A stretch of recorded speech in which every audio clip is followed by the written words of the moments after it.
Good evening. Welcome to our agenda setting meeting for the Mayor and Commission, Unified Government of Athens-Clarke County. We're happy to have you, those of you who are here with us in person, and also those who are watching remotely. And if you'd like to have an agenda for those of you here in the chamber, there on the table just to the right outside the door.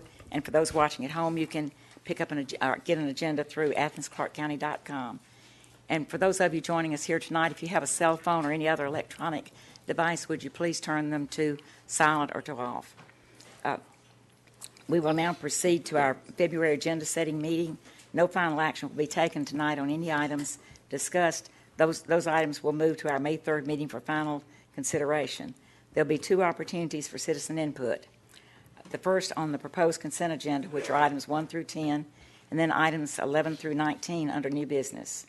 We will not be taking public comments on items 20 through 26, which are staff reports on recommendations from our Planning Commission. There will be a public hearing on these items at our May 3rd meeting. Rules of the Commission allow each speaker 3 minutes. There's a light on Ms. Spratlin's desk that will start green at 2.5 minutes. It will turn yellow, and please have your remarks completed before your 3-minute time limit is up. And we would ask you please to have no demonstrations of cheering or jeering or any other kind, and show respect to all of our speakers. Items on the consent agenda have been reviewed by the agenda team and recommended for approval at our Tuesday, May 3rd meeting. The mayor and any commissioner may remove an item from the consent agenda. So at this time, anyone who would like to speak to us on items 1 through 10, please come to the podium, give us your name and address, and let us know which item you're addressing. Anyone wish to speak on any item 1 through 10? Okay, seeing none, we'll come behind the row. Would any commissioner like to remove an item? Mr. Neesmith. I'd like to remove item 3 just for some clarification. Okay. Mr. Burris. Questions about 3 and then 5 as well. Okay.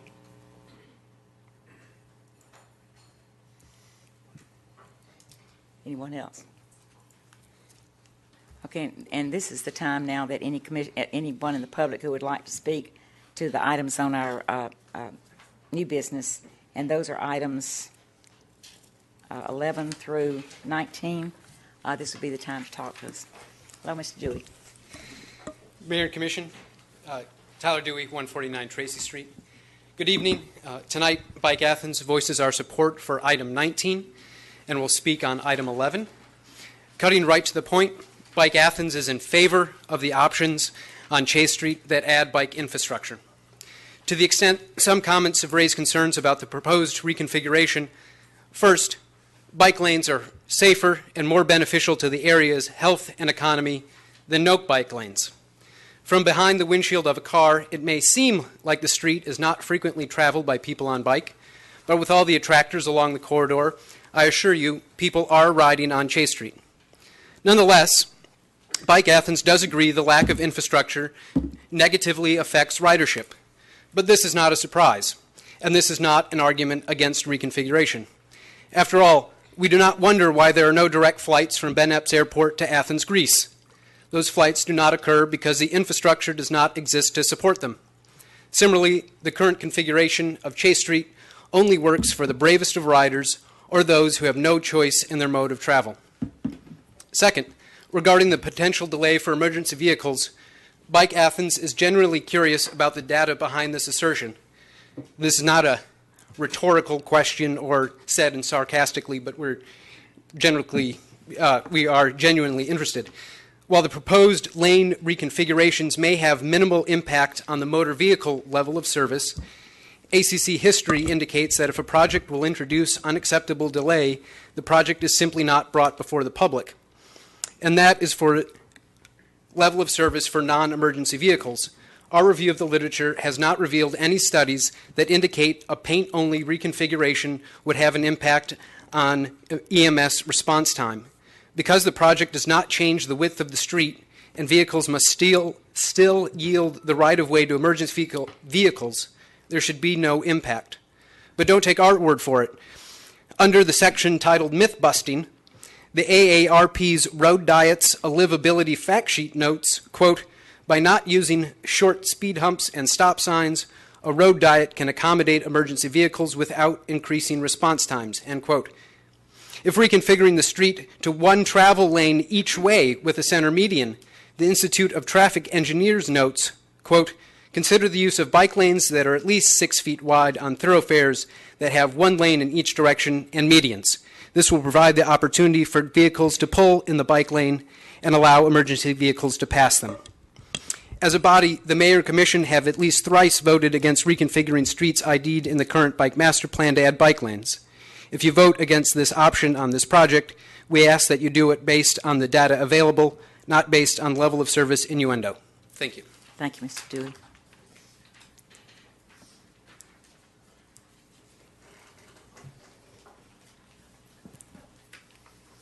My name is Jim Warrens. My address is 244 East Washington Street, and I want to speak on behalf of item 12. I represent Parkside Partners, who owns the Bottle Works. They also own the parking lot that serves the Bottle Works that faces Newton Street across from the parking lot from First Baptist Church. As many of you know, for about 2.5 years, they have been working on a way to try to develop that parking lot to provide additional upscale residential housing for retired and senior citizens.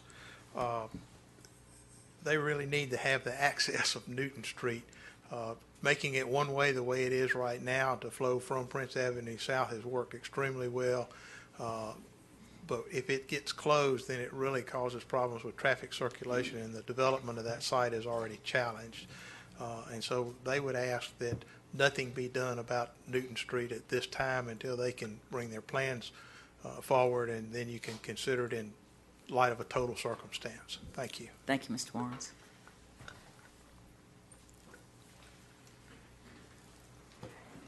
My name is Jason Matherly. My wife Heather and I live at 965 North Chase Street, which is the last driveway on Chase Street prior to the train tracks if you're heading north towards the loop.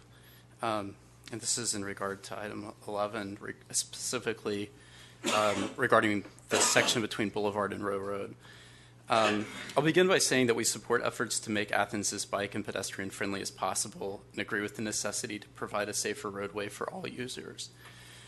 On the one hand, we want bike lanes simply as a matter of principle, but on the other hand, we are greatly concerned with the practical consequences of removing the center turn lane. We are already intimately familiar with the difficulties of entering and exiting our driveway, as we must routinely anticipate oncoming traffic traveling at high speeds over a hill that allows for very little visibility.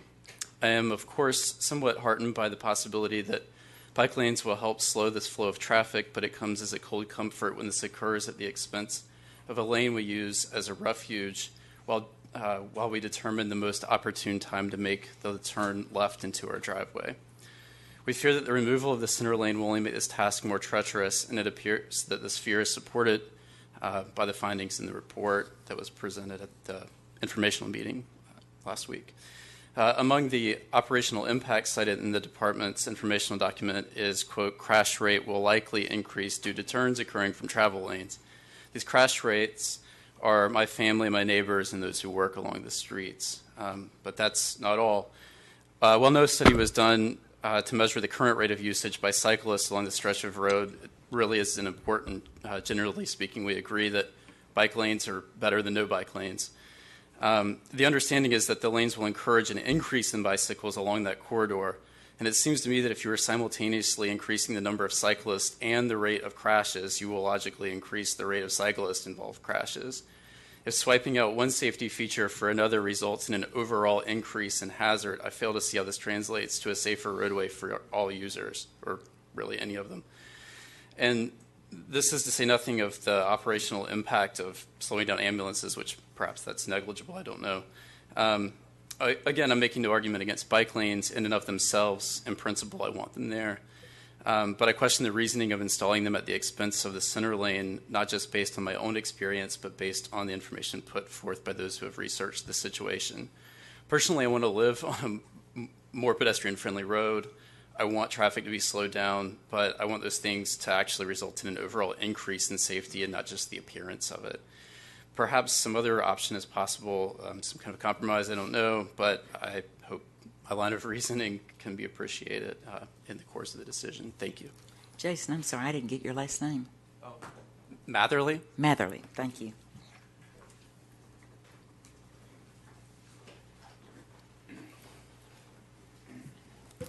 Madam Mayor, Commissioners. My name is Josh Coons. I live at 205 Clover Street, and I'm here tonight actually representing the Chase Street PTO as the outgoing president of that organization. I will say that we don't get involved in local political matters that go beyond our school grounds, but a number of the parents and students themselves have brought, this item, and item number 11, speaking to the Chase Street restriping, to the PTO Executive Board's attention is a very important matter to them. We really appreciate the county's efforts and staff's efforts and everything that they've been doing to try and work this situation out. I think the one thing that we would just like you to consider, should you approve the restriping, is the crosswalk that is proposed by staff at this point in time. Chase Street has an internal master plan for grounds developments and walkways that are trying to steer our students and our parents who are walking to school on a regular basis around the traffic pattern for drop-off and pickup. And we think if we can shift the proposed crosswalk, which we are in favor of, to the north slightly, we can actually direct a lot of our parents and students in the morning towards an existing sidewalk near the bus loop that will get them to the front door without having to cross additional traffic lanes. In addition to that, there's a second crosswalk that we'd like for you to consider at the intersection of DuBose that would allow a lot of people to actually cross and be directly on one of the school's sidewalks that they're extending to a point which will allow students and parents, again, to cross over to the front door without having to cross the existing traffic lane. So we've received a lot of responses, a lot of support. We've, I think, delivered a petition, a number of signatures. And again, staff seems to be very supportive. We're hoping we can incorporate some of these ideas into the final recommendations that you will vote on in May. So again, thank you for your efforts. We really appreciate it. And we'll probably see you in May. Thank you very much. Thank you, Mr. Coons.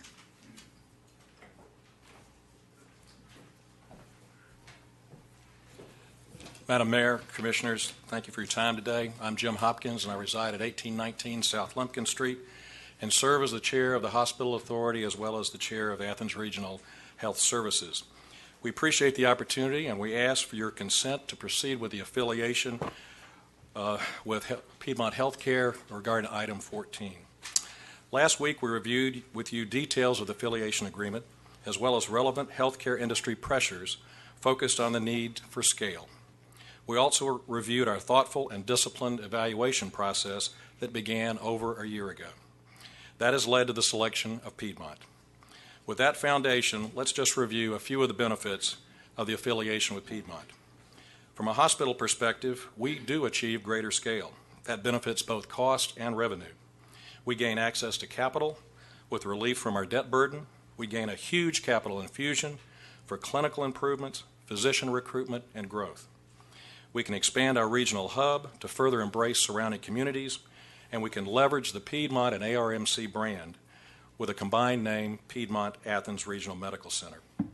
From a local government and community perspective, a few benefits include assurance of long-term clinical excellence and continued care for the indigent, removal of all local government debt obligations, your continued influence through the authority trustee appointment process, with the authority assuring compliance with the affiliation commitments, local influence through a community ARMC board, as well as a strategic influence with seats at the corporate Piedmont board level, expansion of graduate medical education with Athens Regional as the leader of GME for the entire Piedmont system.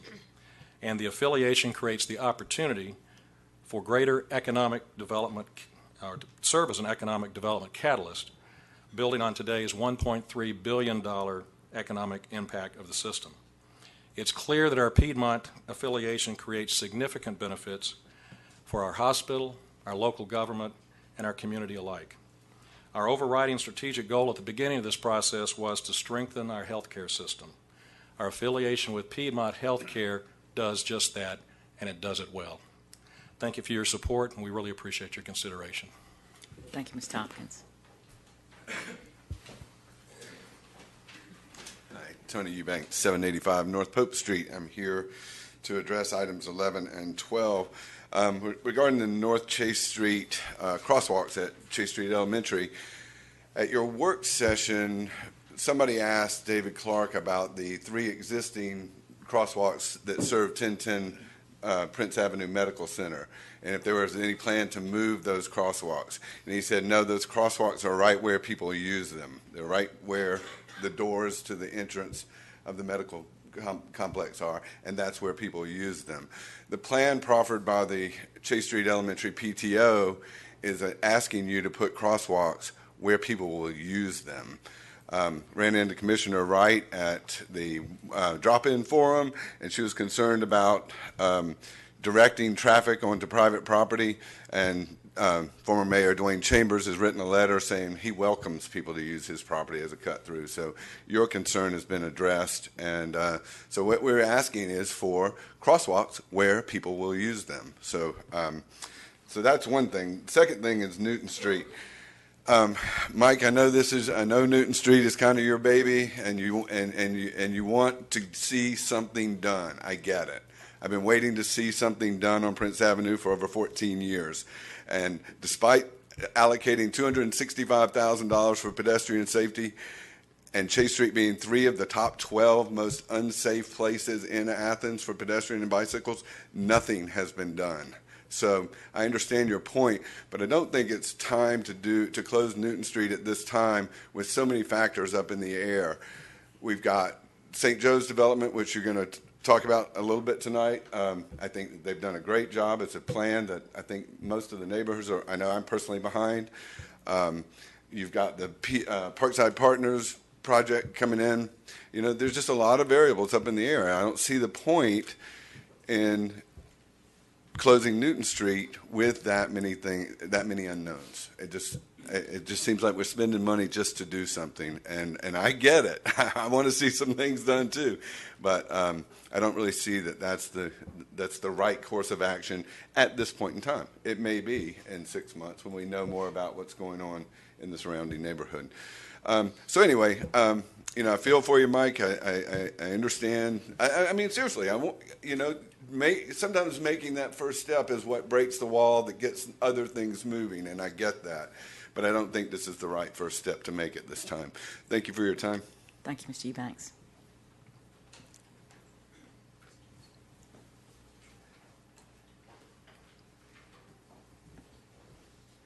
Good evening, y'all. Thanks for having me. My name is Bruno Giri, and I live at 112 Whitehead Road. I'm a citizen. I've been living in Athens for many, many years. I'm also the president of the Upper Oconee Watershed Network. And I just wanted to come here to follow up on one of our board members' letters, Dr. Kyle McKay. He stood before you several times before. Just encourage you to please strike the reservoir from any further consideration. There's just no reason to move forward with a reservoir. It is an antiquated process. It is ecologically not constructive, the opposite of constructive. It's damaging, and it's just really not a viable option at this point. And so whatever you decide to do, please use us as a resource. You know, we have connections to folks on campus who work with hydrology and who are very well informed when it comes to the science. And the information is just not there. So we really encourage you to move forward and seek other options. Conservation is a great thing that we've been doing very well here. So, you know, we don't want to think about cataclysmic events when it comes to water loss. We need to do what we're good at, and we do not throw money away on another reservoir because it's just not going to work out. And I would encourage y'all, again, to use us.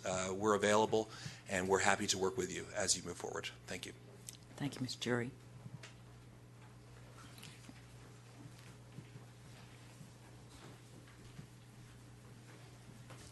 Mayor Denson, my name is Amy Roark. I live at 145 Kane Street. I am the current president-elect of the Chase Street PTO. I'm also a school nurse for Clarke County, serving Chase Street and Barrow. I'm a parent of 2 children at Chase Street, and I'm a resident of the Boulevard neighborhood. And I'm just here to say thank you for considering our crosswalk proposal. We feel like we have collectively put a lot of effort into thinking about where those crosswalks should go.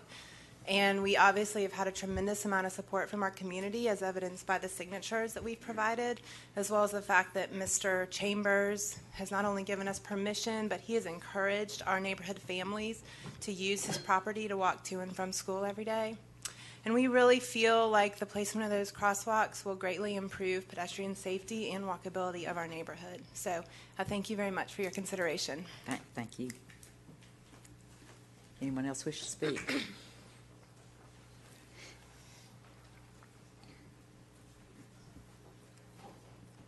Good evening. My name is Josh Podvin, and my wife's son and I reside at 863 North Chase Street, and I'd like to talk about item number 11. I'd like to highlight some of the concerns that we have regarding the reconfiguration, specifically between Boulevard and Rose Street.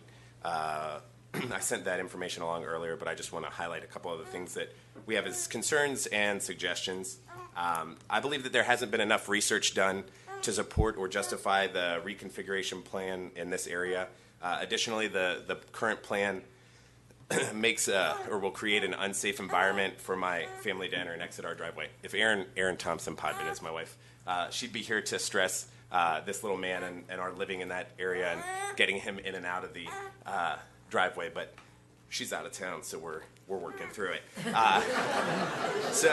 Doing a pretty good job too. Yeah, we got a Sophie, so we're all right. So the current road configuration is not perfect. I agree with that, but it at least provides us a safe refuge to pull in, so I can get in and out of the driveway and not impede traffic. Typically, I try and back into my driveway because it's next to impossible to reverse a vehicle onto Chase Street in moving traffic. It's also with the current. Sorry, bud. He's okay. So just to give you an idea of how we get into the driveway right now, I pull up, I back into the driveway. I use my rearview mirror. I look back to the railroad bridge, the bridge over the railroad. I look to make sure no one's coming from Nantahala, and then I try and back into an 8-foot wide driveway at the road. This doesn't sound like a lot, maybe, but that distance is only 660 feet from our driveway, and the speed limit is about 40 miles an hour. Up to there, it drops to 30 miles an hour at Nantahala. So that means a car gets there in about 11 to 14 seconds, which is pretty quick to get out. And then if I'm forward-facing and I try and go out on the road, I can only see to Nantahala, which is about 200 feet away.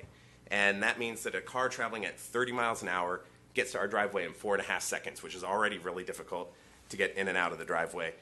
And now I try and imagine doing that in reverse. So what we're talking about is just thinking about the use around that area and how the current plan has kind of been designed with the width of the road and not necessarily with the usage and the property surrounding that area, so we'd ask you to consider that.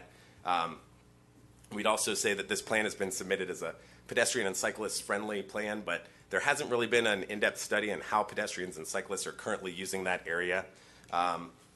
It's already been stated that it will impact emergency vehicles, as well as that there will be more accidents as a result of this. So on a personal note, and to express for my wife who's not here with us right now, she's really concerned about getting this little man in and out of the driveway. We've submitted some ideas for alternative layouts, and we hope that you'll consider those. So thanks. Thank you very much. Anyone else wish to speak? Okay, seeing none, we'll come behind the rail, and we'll start with item number 3. And Mr. Neesmith, you wanted to speak? Yes, ma'am. I have some questions, some of which perhaps we can answer tonight, some we can't. One is this proposal that we're looking at includes 13.25 full-time equivalent employees. I'd like to know how many FTEs we have now with our current contractor. It has a base fee of roughly 1.339 million. I'd like to know what the base or the current fee is we're paying. And then I have a real question here. It says that the base fee will increase annually by the consumer price index factor of 2%. Well, that's not the CPI. The CPI changes every year, so why is it a hard number in here? Is it going to change by the CPI, or is it going to change by 2%? And we haven't had a CPI of over 2% since 2012. It's been between 0.9% and 1.8% the last few years. So I question that contract clause. I don't think it's certainly not well stated, and it's a little, perhaps not on purpose, but it's a little misleading. So those are the questions that I have. Are you wanting an answer from our management tonight? It doesn't have to be tonight. Yeah, okay. We'll get that out soon. Thank you. And I believe, Mr. Gertz, you want to speak to this one as well. Thank you, Madam Mayor. Manager Williams, as I understand it, this is about medical care for our inmates generally. In addition to medical needs of our inmates, of course, there are lots of sort of related and sometimes overlapping mental health needs of our inmates. And I know in a typical year we're transporting sometimes in excess of 500 trips to mental health facilities for inmates. And so I'm fine with the agenda item as it exists here, but I'm interested in the long term. Are there some options under which we could provide local mental health services through a locally based contract that might result in some long-term cost savings? As I reviewed this agenda item, that knowledge was on my mind, and so I'm just interested in seeing if there are those kind of options out there. Certainly just the staff time that's encumbered when you have to transport over 500 inmates to Augusta is significant on an annual basis, and so should we be able to do something locally, I'd be interested in looking down that avenue. Sounds good. We can make that distinction. I think they'd get some care there, but when it's beyond their abilities, then they get transferred, but we'll clarify that for you. Thank you. Thank you. Anybody else on either one on 3 or 5? Okay. I think we'll keep those off the consent agenda so till we get those answers. Oh, I'm sorry. No, you hadn't gone to 5 yet, Kelly. I'm sorry. You said you wanted to pull 5 off? Yes, ma'am. I appreciate it. Manager Williams, and I must apologize in advance. My survey of this agenda was relatively brief compared to the length of this, so I'm sorry if this is covered in the text. But as I understand it, we won't be providing full replacement for in-vehicle devices for officers. And I was just interested in hearing a little bit about what the out-year plan is in the next few years of our capital program. Yeah, and I need to go back and look at our capital plan, but the agenda item is correct in that we have not fully funded that, and we try to get a few more years out of what we can. You know, we do have some attrition. If they're still somewhat operational, we keep them going, obviously. Not somewhat operational, totally operational. But that's true with a lot of our capital items. We're not able to fully fund everything as much as we'd like, and we try to make it last as long as we can. Fire trucks. Fire trucks are one of them. But I can give you a more specific answer about what the out years capital programmed right now. Okay, thank you. Okay. I'm fine with that going back on consent. Okay. I was just interested We'll put that one back on consent then, Gene. I think he just wanted, he was just interested in 3. Yeah, thank you, Harry. Okay, we'll now move to item number 11, which is the North Chase Street reconfiguration. Would anyone like this one? Yeah, this is a project we've been looking forward to for quite some time, and there's been a lot, excuse me, a lot of public input on it, and I feel that the project that we see before us tonight is pretty much the same thing we saw before us at the work session, before the public input session. And I hear the concerns of the folks that live on Chase Street, and yeah, backing in and out of those driveways is a hazard. I think the biggest problem is the need to calm traffic on that stretch as cars approach the neighborhood, and there's really no measure in this plan to do that other than the narrowing of the lanes, which will calm traffic, but I'm not sure if it would be significantly enough. So I'd like to probably come up with a commission-defined option to incorporate some of the citizen input into the overall project. And I will point out that there is some future development on the corridor that will bring more pedestrians and cyclists to the corridor. We have the Southern Mills project will be coming online in the next couple of years. It'll see a couple hundred more bedrooms, more folks living off of Oneida Street. And hopefully we'll see a lot more economic development along that corridor. We have, you know, a pretty rich warehouse culture going on near there. So, you know, it's one of those things where, you know, just because we don't have as much pedestrian and bicycle activity right now doesn't mean that we won't in the future. And if we are able to calm traffic and make it safer, we'll have even more. I know I'd be excited about walking to Laylock. So yeah, I'll be getting with some of the folks who spoke out tonight and putting something together. Thank you, Ms. Lincoln. Anyone else? Ms. Ryan? One of the committees that I'm assigned to is the Citizens Oversight for the school district SPLOST, and I just wanted to describe some of the priorities that we have, and this is in reference to the campus layout of the vehicle traffic, of people bringing their kids in and out of campus, people walking in and out of campus, as well as the bus traffic. And I wanted to point, if you looked at 56, the picture, you can capture a little bit of the sidewalk that's on Chase Street Elementary School property. And the idea that we try to do consistently across our campuses is align the crosswalks with the sidewalks that are on campus. And I realize that a lot of people are coming as the crow flies from their houses from various directions to campus, but the goal of the school district is to release students safely. And the idea is when they leave the doors that are for the walking pedestrian parents and children, is that they follow the sidewalks that are on campus, and then they connect with the city sidewalks, and then the crosswalk is to go across to another city sidewalk. And so I will be looking to get some support from that committee to outline some of those priorities. And they support a crosswalk that would be moved from where we have the one with the pedestrian refuge that's at the top picture, bottom right, and it would be closer to DuBose, and it would come across, and I understand it would not have a refuge, but it would go and match right up to a campus sidewalk, as well as bringing people across with less driveway.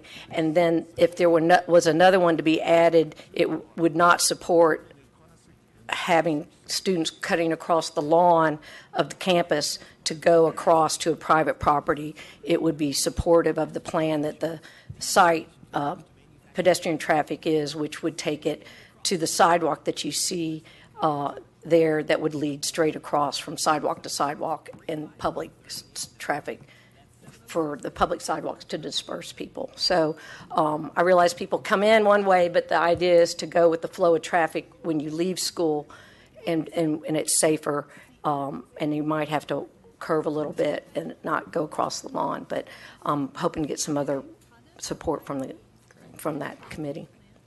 And in light of the fact that Mayor Chambers has given his, not only his consent, but his encouragement for the use of cutting across his property, that takes one of our staff concerns away. So, well, I agree with that, and I disagree, Tony. It didn't necessarily calm my concern about that. I don't think that we should be planning a crosswalk for private property, because that property, as Commissioner Link said, there's a lot of changes going on in that area, and that property might not have that same permission with it down the road. And it also doesn't line up with the sidewalks to get to the building of the school, and it doesn't line up with the safety path on the campus. Well, I don't think we're asking for right-of-way, but it does alleviate some of that concern. So, Mr. Bailey, and then I'll get to you, Mr. Thank you, Madam Mayor. Some of the speakers referred to some communication about Chase Avenue that I don't think I received, so I just want to check. I heard something about signatures. Was there a petition? I didn't see the petition either. The driveway issue. I don't have anything about Yeah, I'm just curious. I mean, I haven't been to the office in a few days, so. Okay, I was curious. There is a petition that's been circulated, but I don't know if it's been presented to us officially yet. I haven't checked my mailbox, but hopefully we can get that emailed out to everyone so we know exactly how much support is for their plan. Does this include the discussion about the driveway issue that the?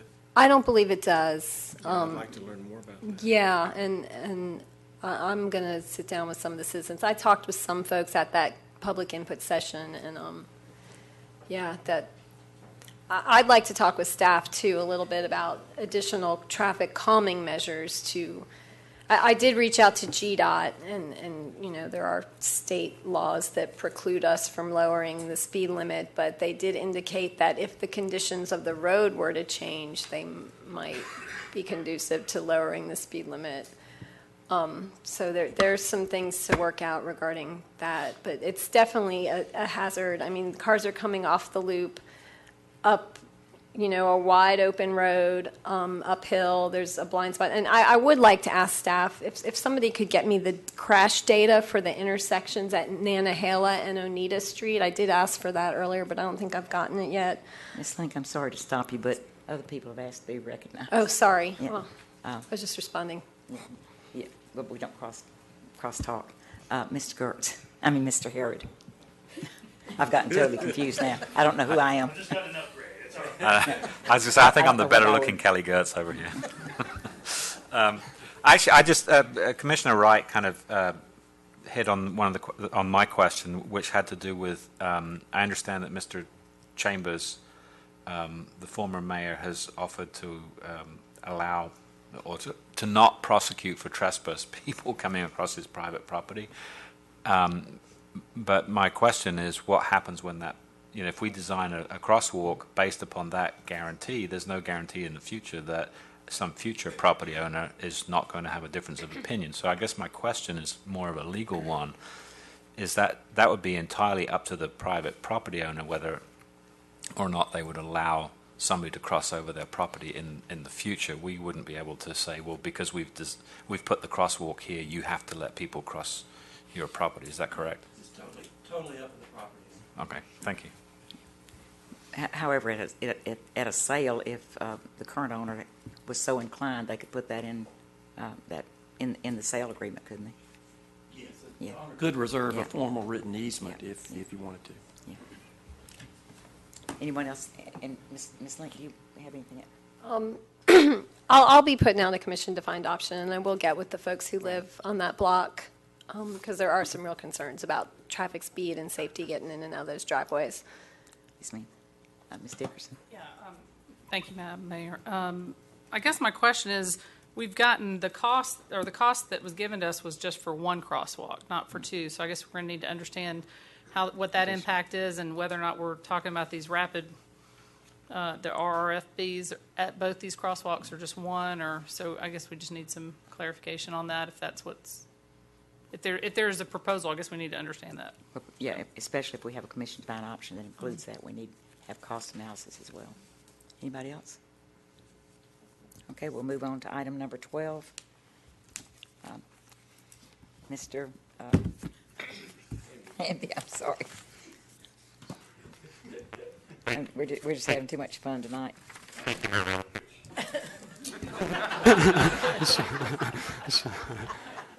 That's all right. I just got upgraded too.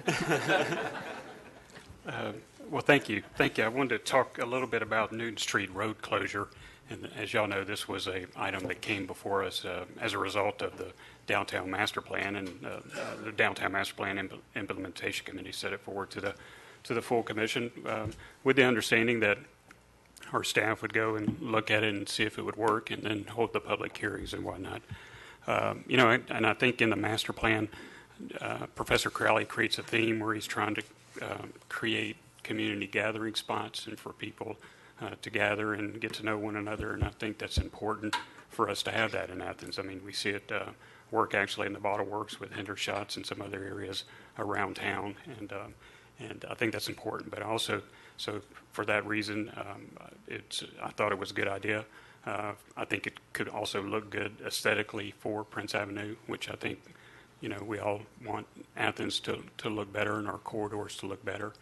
And, and also, and this wasn't part of Professor Crowley's reasons for putting it in there, but I could see some safety components come out of it. Certainly if you get rid of a curb cut along there, then that helps with that and makes it more pedestrian friendly.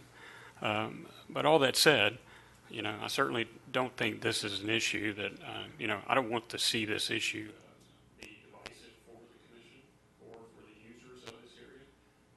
So with that said, I'm happy to put this baby up for adoption. So it's, at some point in time in the future, we may can re-examine it. But for right now, it's certainly not something that should divide this commission. We've got perhaps more important issues that we can be divisive on, except for this one. So Thank More you. important issues to fight over. Yes. Mr. I'll yield to Smith. Commissioner Gertz. Oh, Mr. Gertz, I'm sorry. Well, I just want to start out saying I don't think that man is that baby's daddy. Honestly, it was on the committee level, there was a lot of conversation about what the range of options may be for low-hanging fruit from the downtown master plan, and we recognize this as simply a relatively small project, much like the discussion around the area near the arch. And I'll say, just kind of pertinent to the project itself, in isolation, I very much like the idea of community gathering space. I mean, it struck me as sort of an Italian-esque sort of plaza between a couple of restaurants in which to have some tables, some seating, potentially some plantings, and the kind of things that would provide aesthetic improvement to the area. And if I kind of keep my lens focused just on that area, that really is what I think. But when I do back up a little bit, and I do think that the Parkside Partners parking lot, for alliteration purposes, is likely to become a developed project here in the near term. And when I think about whatever the impact may be of the St. Joe's project, which we'll talk about in a little bit, there may be some opportunities to create safer, calmer outdoor space, and just make sure that we don't put the cart before the horse here. I could imagine once that Parkside parking lot project is complete, a year after certificate of occupancy, coming back to the table and saying, now we really know what traffic generation patterns have developed on that block and in that neighborhood, and we may be at a great point then to say, Newton Street is superfluous.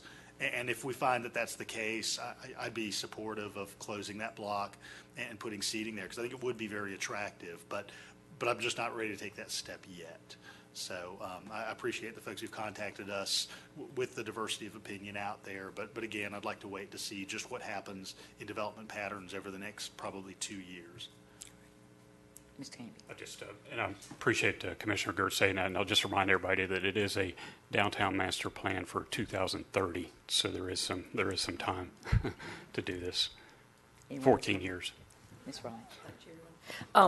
Yeah, I wanted to add my support. I wasn't at the work session to be part of that enthusiasm that I think was maybe missing. But the project, to me, came about for several reasons, and some of those reasons are also changed since then.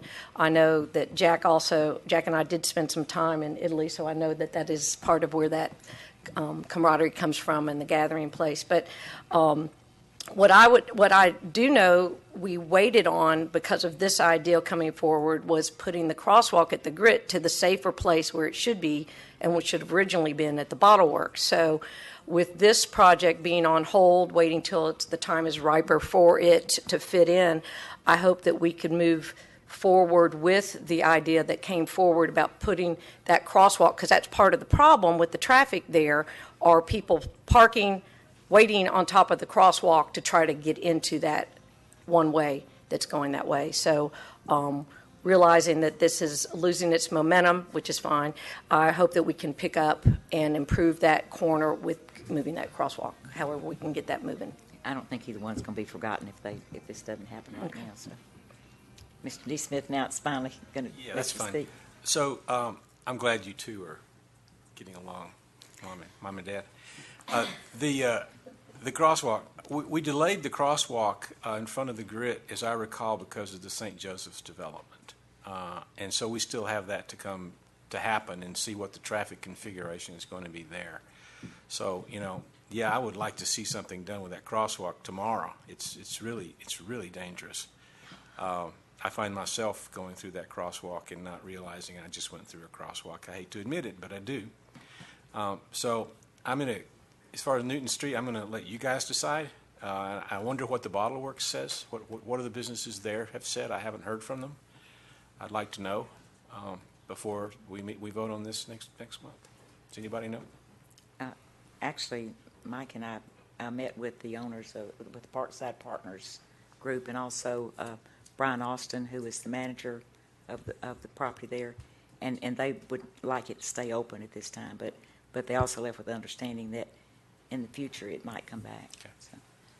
But we also got one correspondence from, or I did, and I'm pretty sure it went to all of you, from one of the restaurant owners there that would like to see it closed. So we've got a variety of opinions. So, Thank you. did you want to speak, Ms. Bell? Just 1 second. When I first went on a committee last year as a commissioner, and we talked about the master plan, one of the first things I remember buying into to understand was this Newton Street. And in my mind, I had it all decorated. I had many containers we needed, had many tables we needed, and whatever. But I'm going to vote for safety now. My mind's going to go that we need to put this in for safety, and we'll find something else to do for those tables and tree holdings. Thank you, Ms. Bell. Anybody else before Ms. Link? When I asked Jack Crowley, what was the impetus or the inspiration for, incorporating this particular project into the downtown master plan, he pointed out that the sidewalk cafe environment on that block of Prince Avenue is not exactly ideal. You've got cars going 35, 40 miles an hour, a fairly narrow sidewalk, no verge, nothing to buffer the sidewalk from the traffic. And so this is kind of an alternative, a respite, because the cafe space was so uncomfortable and downright dangerous. So I hope that in the future we can address the actual problem, which is traffic calming on Prince Avenue, a safer, more accommodating sidewalk environment along that entire block to benefit all the businesses on that block. And, I hope that we will see that kind of environment across the street with the St. Joseph's Project, and I'm hoping that that can inspire us to take some real significant moves on this side of the street towards a safer, more pedestrian and bike-friendly environment on that entire block.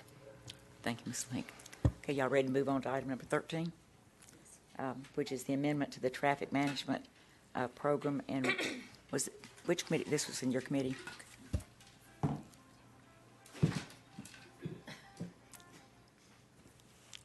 Thank you, Madam Mayor. So this came from the Government Operations Committee. We've seen this a couple of times before. I think it came from the Government Ops to here, and then we sent it back to Government Ops because we'd kind of gone through the wrong hoop or something. Am I getting my lineage incorrect? But anyway, it's in front of us now. So basically, this is a proposal to amend slightly our thresholds for for the neighborhood traffic management program.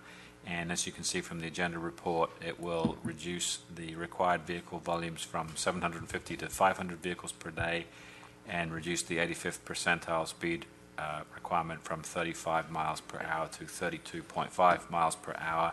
And if streets were to match on both of those, then they would be eligible to participate in the neighborhood traffic management program. And so once we've had our discussion on this, if nobody has any objections, I would like to see if we could put it on the consent agenda. Any discussion, Ms. Link? I definitely support the efforts to lower these thresholds and get more speed bumps in our neighborhoods. I want to point out that this does not help many of the streets who I personally get frequent calls about. Streets like Linden, Evans, Kalima, Acadia, and Chesterton.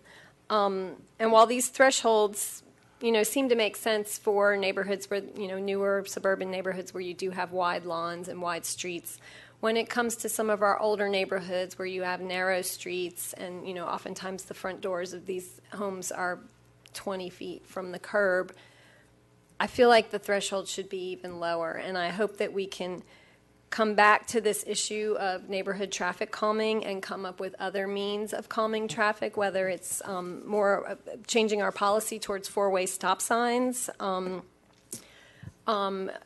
broadening our school zones, perhaps. Several of these streets do have preschools or after-school or daycare centers on them.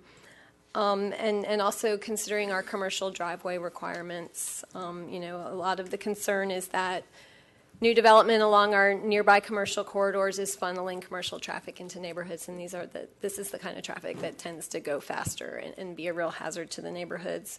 So again, I would like to ask the mayor if the Government Operations Committee can please readdress some of those specific areas within our code and our policies so we can come up with further ways to protect the citizens in our neighborhoods. Thank you, Ms. Link. Anyone else wish to speak to this item?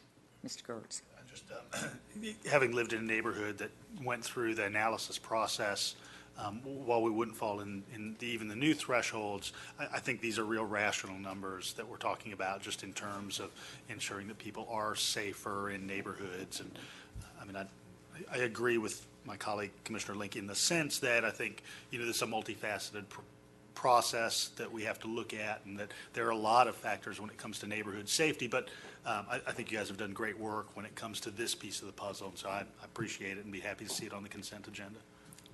Any objection to that? We'll go to consent, Jean. Okay, item number 14 is the Hospital Authority of Clarke County request for proposed affiliation with Piedmont Healthcare. Mike. Thank you, Madam Mayor. And certainly this has been a discussion that we've heard about and read about and listened to presentations on. And we appreciate Chair Jim Hopkins of the Hospital Authority coming tonight and speaking on behalf of this. We also appreciate Dr. Peck for being here, who's chair or who's CEO of Athens Regional. And what I've learned from all these discussions is that we have a group of people on the Hospital Authority and hospital staff who have gone out and made sure that health care and the health services that Athens Regional provides here in Athens will continue to be at the top of its game. And certainly this partnership with Piedmont will allow us to continue to do that. But Mr. Hopkins mentioned a couple of things that I'd just like to reiterate. Certainly the Piedmont's willingness to pay off the hospital debt in the amount of $200, not $200, excuse me.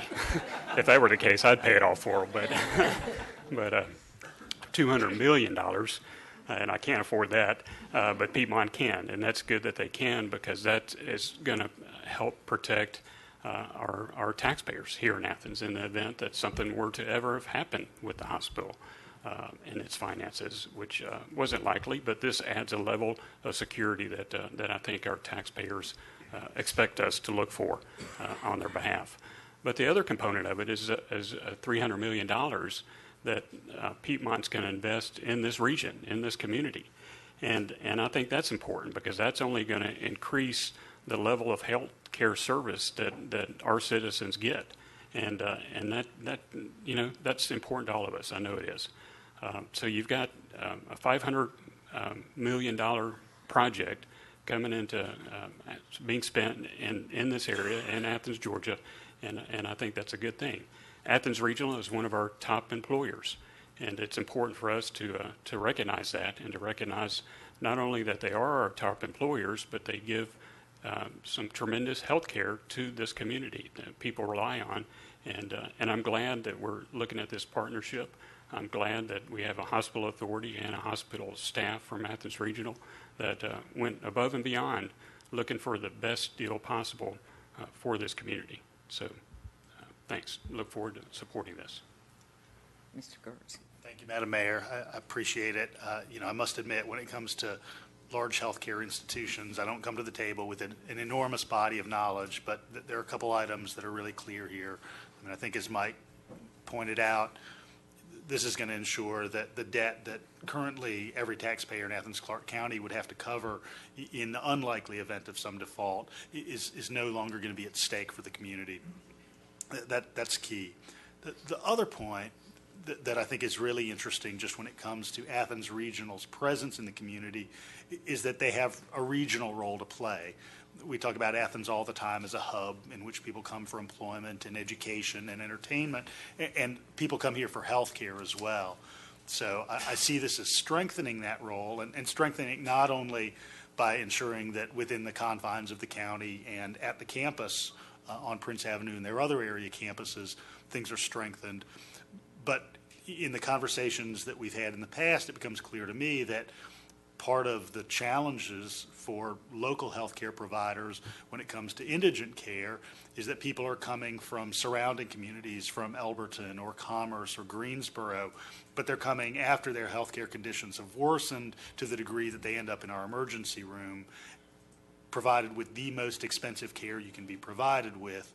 And my understanding of their plan is that there is going to be a regionalism in its design so that those folks in the communities I mentioned can get that health care provided at a much earlier and much less expensive state, so that if it is unpaid care, that it's at least much less expensive care. And that benefits us all, and that benefits our regional economy, because then those dollars can be expended on other more worthy projects than that emergency room visit that because of that diabetes that's gone untreated for years and years, or that hypertension. So I think the plan is good. I agree with Mike. It looks like they've done much more engagement than anybody could be asked to do in a similar situation, and I'm supportive of moving ahead with this.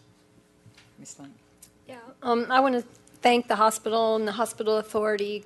There seems like there was a great deal of due diligence done, and a lot of options weighed, and this seems like a really good deal. You know, it will be relieving Athens-Clarke County of a $200 million debt burden.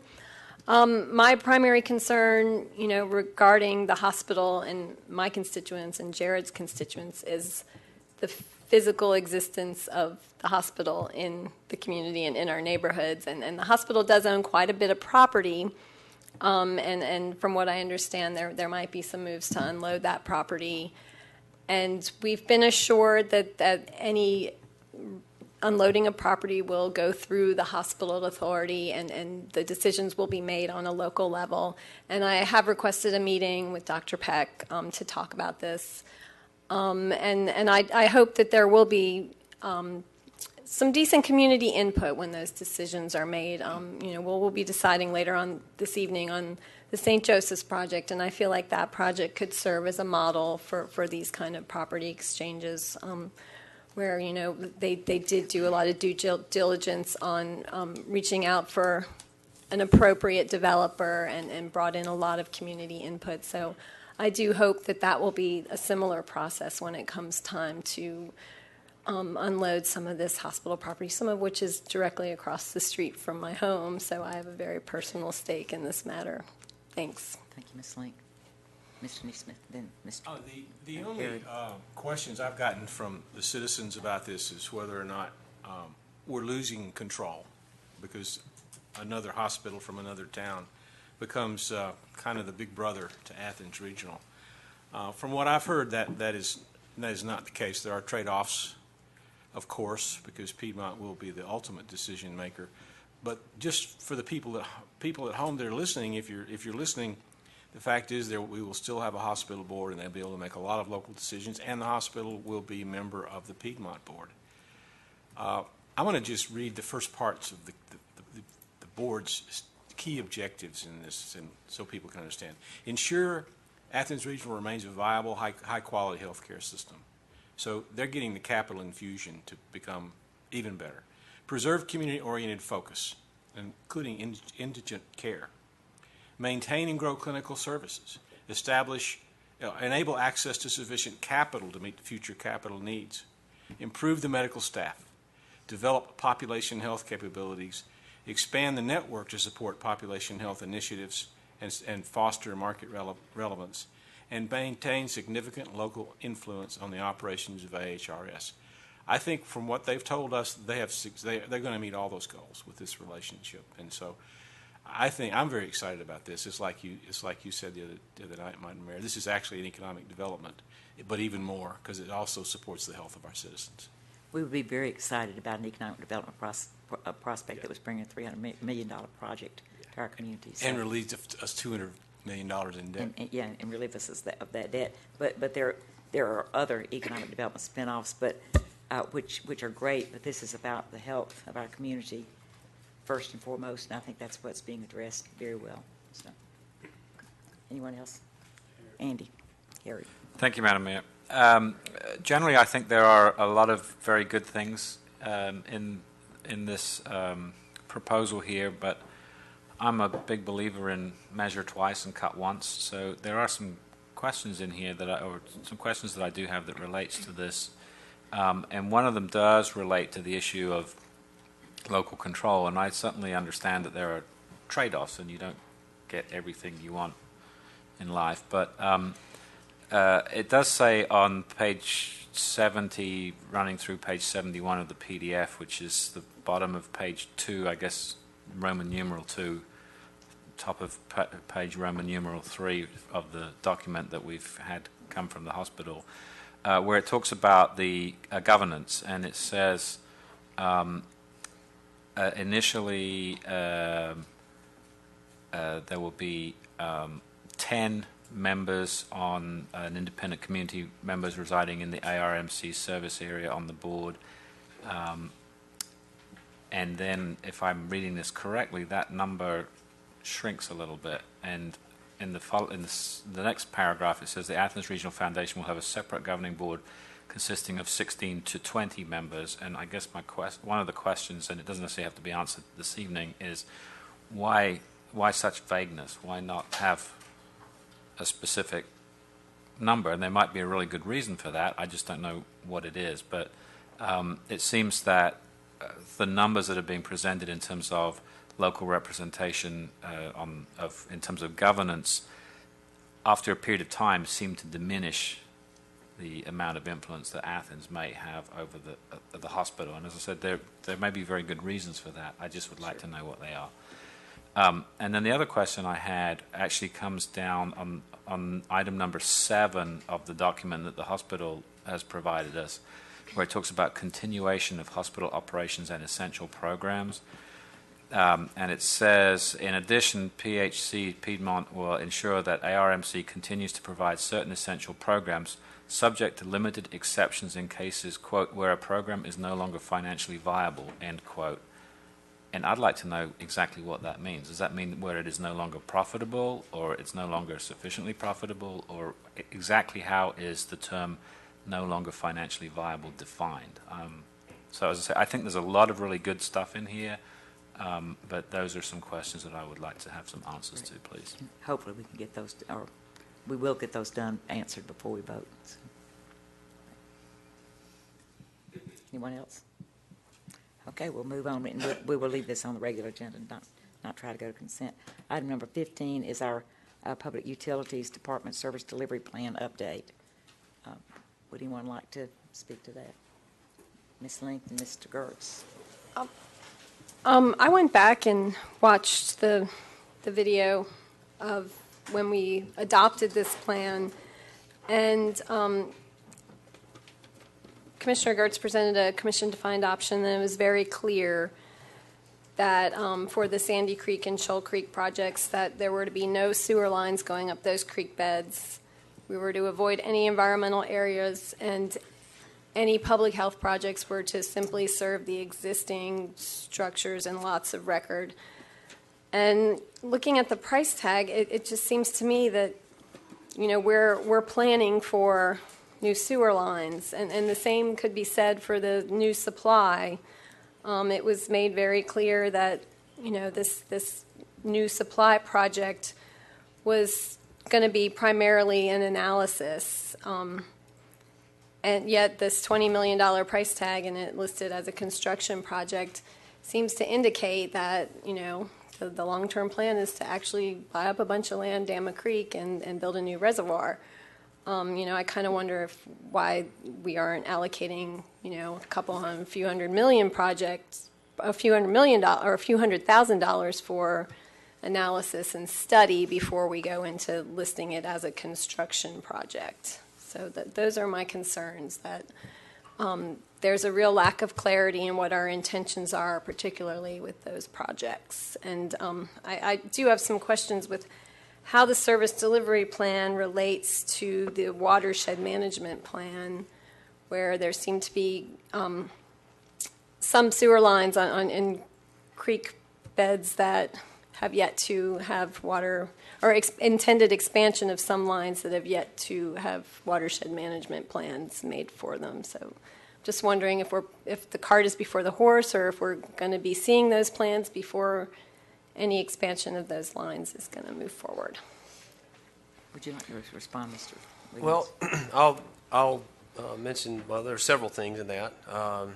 And the first is, as it relates to the Sandy Creek and Shoal Creek basins, you know, we don't know what that fix is going to be. That $8 million was a figure that was put forth, I think, earlier. I think that shouldn't be unfamiliar. And it's just a placeholder there when as we talked about, if something manifests itself, that we have the ability to respond, and it won't be a quick response because it takes time to design and implement those. But at any rate, whether it's that or the raw water supply or what have you, all of that has to come before the mayor and commission. I mean, approving this placeholder of funds is not preempting any future ability of the commission to make any decision it wants on that. And I would say about the water supply, I know there's been a lot of I appreciate some of the comments about that, but I want to remind everybody that back in 2008, that we were within 30 days of running out of water. That reservoir was almost dry. And we're not saying that there is an analysis coming forward, Commissioner Link, and that's something that y'all will have your opportunity to weigh in on. There's, like most things, there's probably going to be a number of solutions or strategies that you employ, and a reservoir may be one at that time. But you'll have full opportunity to weigh in on that. The watershed plans, watershed management plans that we're talking about now, they are meant to be comprehensive and holistic. They are meant for our MPDES permit. So we're tailored towards that. And as you've seen in that particular agenda item, we're hoping to complete those. Well, we need to in the next 2 years because that's what the permit calls for. And unless you're referring to, well, any of these that you're referring to will not be under construction in 2 years. I think, well, they may begin construction close to that, but, this will all be going on concurrently. Does that answer your question? I think so. I might have more, but I'll get in touch with you. Mr. Kurtz. Thank you, Madam Mayor. I certainly understand that in the grid that we see a couple of pages into the agenda report, the language is very much a placeholder with some kind of undefined components. And so when I look at projects 3-201 and 202, the Sandy Creek and Shoal Creek basins, and I see the term sewer, I understand that could mean many approaches to the effluent that comes in those basins. And of course, we talked about a lot of this last year, that could mean some kind of collective sewer, that could mean some kind of pump station, that could mean some kind of lot by lot analysis and solution. So, I'm not too bent out of shape about that based on our earlier discussion and my understanding of how this document is comprised. The supply does give me somewhat greater pause in that the project name is Future New, parenthetically, Raw Water Supply Preliminary Engineering and Land Acquisition. Much like with the sewer component, with the supply component, when we spoke about this sometime last year, we talked about a great variety of supply enhancements. Those may mean capture of the roughly 10% that may leak from our system. That may mean water reuse. In some people's minds, that could mean reservoir. As we've seen in some communication that knowledgeable folks have provided with us in the last day or so, most of these raw reservoir projects around the state have been shut down for a couple of reasons. One being population increase estimates that really were out of scale compared to the actual population increases that were realized or after a couple of years of better analysis that were anticipated. And certainly in the work session materials that we had a pretty solid 6-year analysis of supply growth. And that was somewhere well under fraction of a million gallons a day. So just as an exercise, I thought, well, okay, 6 years, that fraction of a million gallons, let me multiply it out for 50 years. And then let me triple it. And we were still somewhere under 6 million additional gallons 50 years out. So I do have pause about the reservoir specifically. If the language simply read supply enhancements, I'd have a greater comfort level. So I want to put that out there and just let everybody know I'm thinking about it in those terms. And if Manager Williams has any response or not, that's fine. Well, thank you, Commissioner Gertz. And just a couple things. We don't utilize Bear Creek Reservoir really for our base flow needs. And you're correct. We're not necessarily projecting a lot of growth in our just everyday use. This really has to do with drought management. And while our growth or use of water has stayed the same or even slightly declined. You know, going back to 2008, we withdrew 70% of what was withdrawn at the time, but our neighbors have continued to grow around us, and their water demands have grown. And if we get into another drought situation, this is really what it's all about. We just need to find a way to be able to have enough water. And what we plan to bring to all of you is a risk-based analysis. So we're going to do some projections on demand, and we've got some more historical, seasonal information. We're going to put all that together, and we're going to bring it to you and say, well, based on what we know, there's a percent that this will happen. And, you know, if that does, here's some restrictions that you can put into place. What are some strategies we can do to try to mitigate that? So there's lots of discussion to come. I don't want anybody to get alarmed or think that decisions are being made by approving this or accepting this that will not allow for a lot of public discussion in the future. Thank you.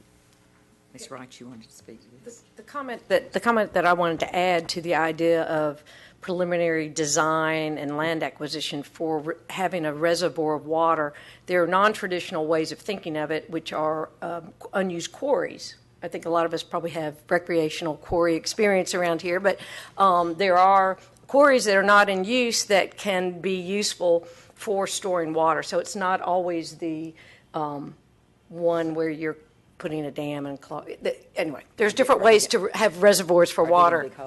And I just, and when I see that, yeah, there are traditional things that come in my mind that I'm not supportive of, but there is the need to investigate and learn about other problem solvings for that. So that's what the direction I hope that we would be going in that, or include it. Thanks, so. Mr. Sims, and then we'll get to you, Mr. Arid. George Santana said, "A nation that does not know its history is doomed to repeat itself." In the 80s, when Bear Creek was first brought to fruition, well, actually thought up and being designed, that was, everyone was very, very, as we see around here now, the sky is falling kind of situation. Why do you need to build the reservoir? But the four counties made an effort and moved forward to do that. And then came 2008, and we had people that come right up to that podium right there after we were in that situation where we had basically a 30-day supply, which people didn't really, we didn't make a big deal about it because of the fact that, you know, had we, it would have probably been a little more panic than it was. I mean, to the point of, we were at the point of almost saying to Athens Regional, you get X amount of gallons of water. The poultry, you get X amount of gallons of water. That's how drastic it really had become almost. And I don't foresee us, you know, when you think about, you know, a reservoir, it may be, like you say, in a different type of way that it gets designed. If, when we talk about quarries, and of course I have a rock quarry in my district, and what you see when you ride by there is this little mound that's piled up there. But I've had the opportunity to go down in the bottom of the rock quarry, which is probably 500 or 600 feet deep when you drive down in there. It's a lot more under the ground than you actually see when you ride by there. So, you know, there's a potential for something of that nature. But, you know, but like I said, we had people actually stand up and ask, when are you going to build the next one? So that we won't be put in this kind of situation again. And these were citizens of Athens-Clarke County. So it's not like, you know, people haven't noticed that water, how important water is, because water is important to all of us. The 695 million gallon reservoir that we have at Bear Creek is very proficient, but it's also, as Mr. Williams said, it's really being used more by our partners than it is by us. And because the difference is they have indebtedness. They have to sell their water out of there for the most part in order to pay off the bonds that they have. When we bought into Bear Creek, we paid cash because we planned for it. Just like this tonight is what this is all about, planning for it, whether we actually have to do it or not. 44% of Bear Creek belongs to Athens-Clarke County. But that 44% is paid for because Clarke County made plans ahead of time, so they would be able to pay for things, and so that saved our citizens $5-6 million in under bond indebtedness and all this kind of thing. So, this is not anything for us, I don't think, for us to be afraid of. I think it's something that, we ought to be very thankful that we have professionals that are being proactive in making this particular situation be made aware of to us, that, even though things are looking good right now, water's good, when I get my monthly report from Bear Creek, that it's at full pool right now, that's wonderful. But it's not going to always be that way. So for us to be planning ahead, I think that is great. And so I hope we don't get too frightened because we see the word reservoir. It doesn't mean that we're going to build one. It's just a matter of that's an option. And that's what this is really all about the options that we use. So let's stay calm. And being financially prepared for whatever options we have to exercise. So. Mr. Gertz. I mean, Mr. Eric. You look so much like Mr. Gertz. You just got upgraded a second time now, Kelly. Yeah.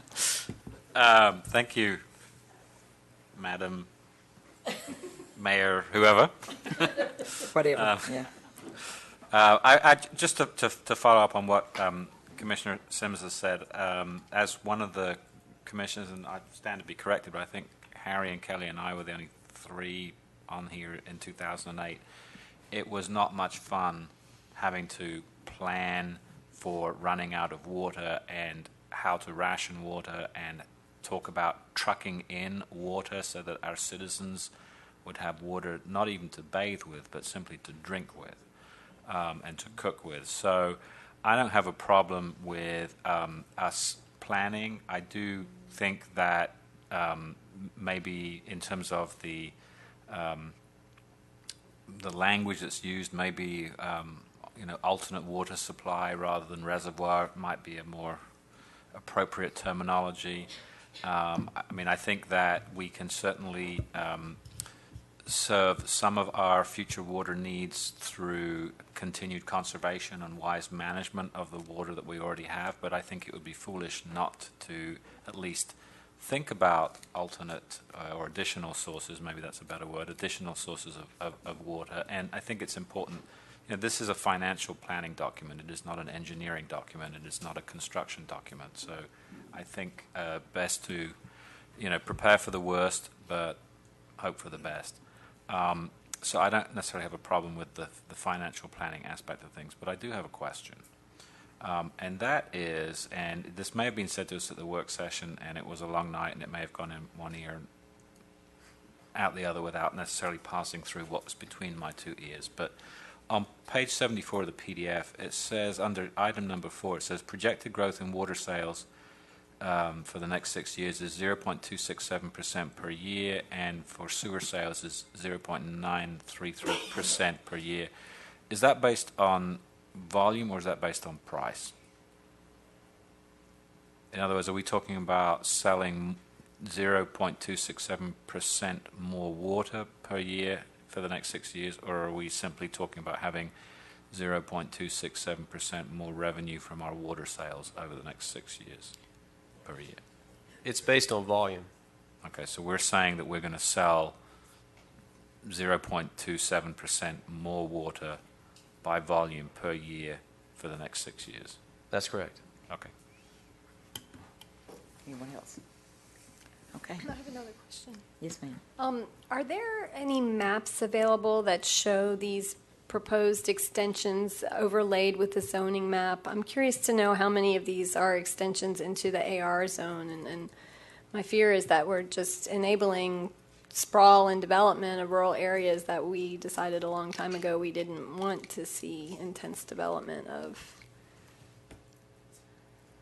There are no of the extensions in the AR zone, and I think there is a boundary that was set into which the sewer could not pass out of, and obviously that's what's being observed here. Okay, so none of these are in the AR zone at all? That's my understanding, yes. Kelly, did you? Just kind of was going to confirm the same thing that Blaine mentioned. A friend who lives in the Turkey Creek Basin was curious about that extension. a year or so ago. And so I looked at the public utilities documents and looked at that set of extensions, and they really are well contained kind of within the current, residential RS and RM zones. And really, I think they're well sized when I looked at the way that those neighborhoods were situated. In some cases, they are moving into RS neighborhoods in which houses are on septic right now, and we have concerns about failing septic. But in no case were they moving sort of willy-nilly into the AR. Mr. Herod. Just to follow up, and I'm certainly no engineer, but it's also important to understand the difference between gravity-fed sewers and other types of sewers, because the gravity, if I'm correct, the gravity-fed sewers are the ones that really developers can kind of tie onto very easily as opposed to other types of sewers. Is that correct? That's true. They have to be sized correctly, and gravity is preferred because you don't have the pump, the force main maintenance that comes along with that. Okay, y'all ready to move on? Okay, let's go to item number 16. I think it needs to stay on discussion. Yes, ma'am. Item number 16 are the parks facilities improvements, project concept Cook's Trail. Anyone want to talk about that? Mr. Gertz. Thank you, Madam Mayor. And I apologize if I've missed an email. I was interested in just seeing a map of the different alignments that are described in the agenda report. And so if staff could, if they've already, and I've missed it, I apologize, but if you could email out a map of the alignments described here, that'd be helpful. Ms. Wright. She had her hand up first. Oh, I'm sorry. This Ms. Wright had her hand up first. I have concerns about the alignments as well. I'm just concerned about, abandoning a trail that's already there and creating new trail and disturbing untouched land. The whole point of these trails is to, lead us through nature, and we're kind of defeating the point if we're destroying nature to enable another trail. So those are my concerns about this Mr. project. Williams, would you, or Yes. If you would refer to Facts and Issues number 5 on page 82. The first sentence says, a recommended project concept includes making repairs as necessary to the existing boardwalk structure to allow it to reopen in its current configuration and location. So that should satisfy that concern. Yeah. Mr. Hamby? Sure. Thank you, Madam Mayor. And you may point this out in Facts and Issues, and it may look like I haven't read this agenda report, but I did. I skimmed it, really. But so how long would this new thing take? I know the other one, we're looking at 2 to 3 years. This year. 12 months. Is that what it says? By the end of the year. I think if everything goes well, we would have it completed by the end of this calendar year. Oh, by the end of, well, that's not quite 12 months. Up to 12 months. Okay. Cover my bases. Okay. And really, and I know this has been a large agenda packet, as Gene can attest to. That's the recommendation is coming from staff as well, the manager's office, as it relates to time and cost. Those are two big factors, and that's why we're recommending to repair in place. Okay, good. Thank you. Mr. Herod?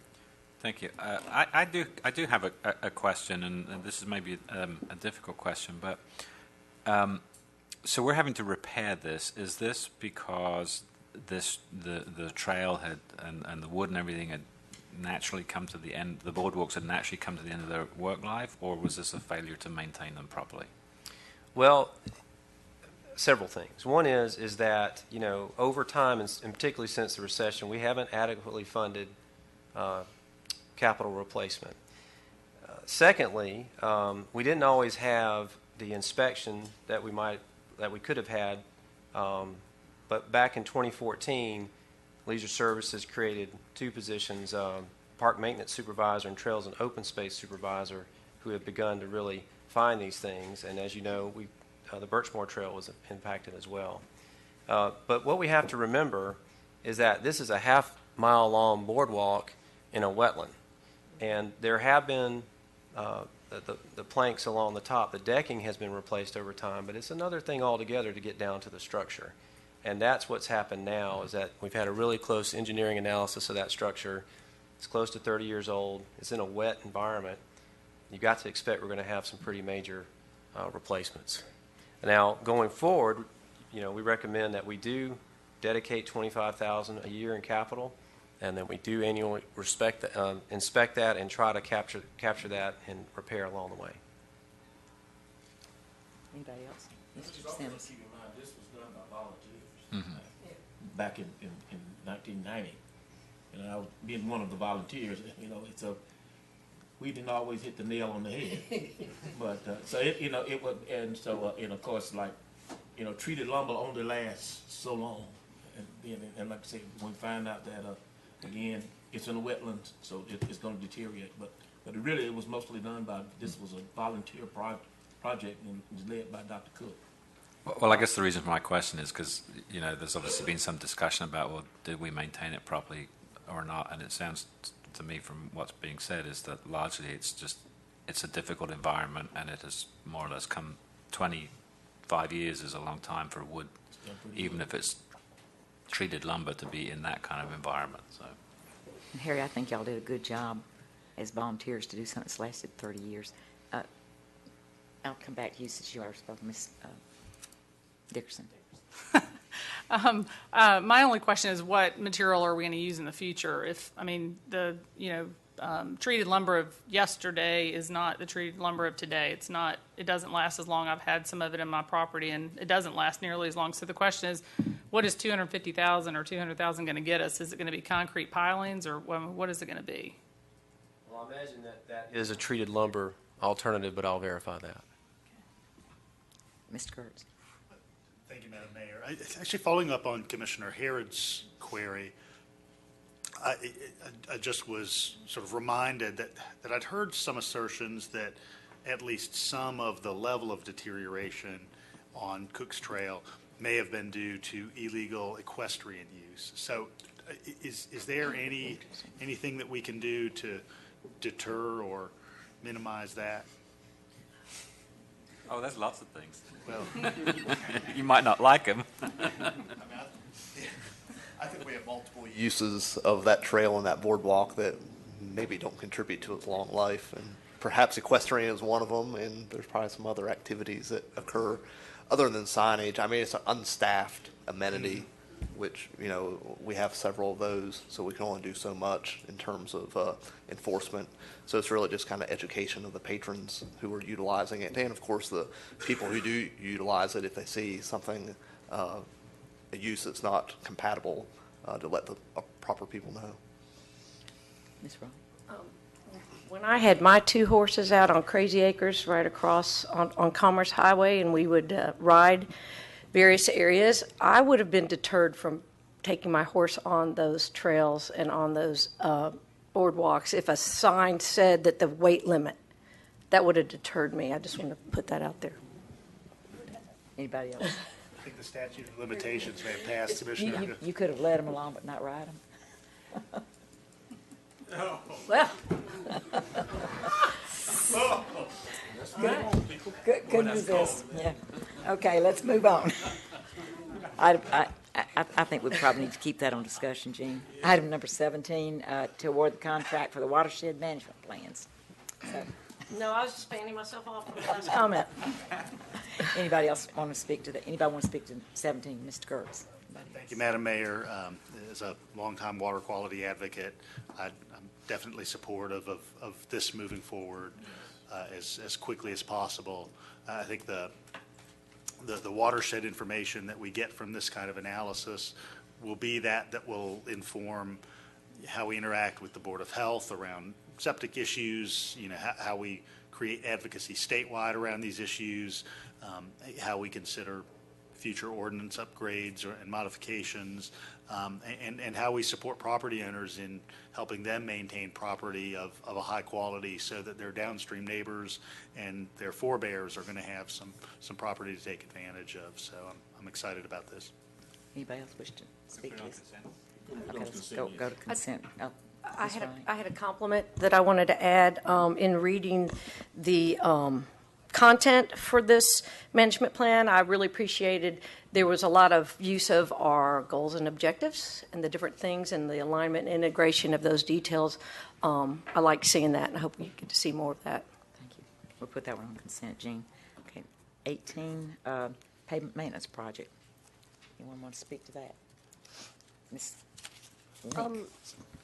Yeah, this again offers opportunities for us to take a look at incorporating some bike lanes and possibly some kind of traffic calming measures into some of these streets. And some of the streets that I mentioned earlier are on the plan this year. Acadia and Chesterton, I've gotten calls from folks out there who are concerned about speeding traffic in their neighborhoods, and I don't know if just some meager striping along the sides could offer a kind of urge cars to slow down. But I hope that we can, as we repave these neighborhood streets, we can, take the extra little nudge to come up with means of calming traffic, especially in these neighborhoods where they're not going to meet those thresholds. And I also want to point out that there are several downtown streets that are up for repaving this year. And as part of our downtown master plan, we're recommending kind of a holistic approach to taking a look at our streets. So we might want to coordinate with this repaving schedule to make sure that we don't get these streets repaved before we have a new streetscaping plan for some of them. So I'm not sure how to make that happen, but I feel like somehow we need to make sure that's coordinated with our intentions for achieving the downtown master plan, because we have talked about possibly two-waying some of our one-way streets, and we certainly need some kind of bike route corridor through downtown, especially as the Firefly Trail comes online. We need to connect people from those neighborhoods to that. So I'm not really sure how to make that happen, but I don't know if there's a commission-defined option in line for that or what. But any suggestions from management? Well, as you know, all of these roads are inspected annually, and based on the results of that inspection are prioritized, and these streets need to be repaved. They're in that condition now. And as much like Chase Street, Commissioner Link, if that's something that y'all want to delay, then you could do that through a commission-defined option. Yeah, I mean, I kind of wonder if maybe those of us on the Downtown Master Plan Committee should put our heads together and take a good look at these streets that are up for repaving and, maybe take them off for this year so we can have time to make an actual plan and a holistic approach to downtown rather than paving them and then going behind them and streetscaping them and having to repair the new pavement as we add amenities to them. Mr. Hamby, are you listening to this? Am I listening? No, I'm not. Mike never You didn't look listens like to you me were. I'm actually listening. I was looking to see which downtown streets were on here, and it doesn't look as though there's that. I mean, I saw Thomas and College, but what I would suggest is let's not take that approach just yet as far as messing with the list. Certainly, this is something that we'll send to GDOT and go from there. And as we work down the list, I would anticipate staff would bring that up to us as it comes up. So I know we've got some other streets above some of these downtown streets to work on first. So that's the approach I would suggest to it. Yeah, I mean, perhaps we can just, make a note to staff that we'd like to have some kind of powwow before, well in advance of the time for paving those streets in case we want to. I think they've heard us. Fulfill. I also want to point out that there's streets on the east side like Barnett Shoals and East Campus and Gaines School, Research Drive that could use some bike amenities. So, I don't know. Those of y'all on the east. Yeah, I mean, if any of y'all, I'm not going to touch them, but I'm just putting it out there. Remind y'all, let's wait to be called on because we're having people that aren't getting a chance to say something. I didn't know if the mayor's, the manager's going to respond first. Did you have a response? Well, just a couple of things. One is that I just was looking through there real quickly, and East Washington between I think Lumpkin and Thomas, we had talked about doing some work around City Hall, and I don't believe there's any stormwater work in that. So if there was any work to be done, it would be on the curbs, and you wouldn't be digging up the road.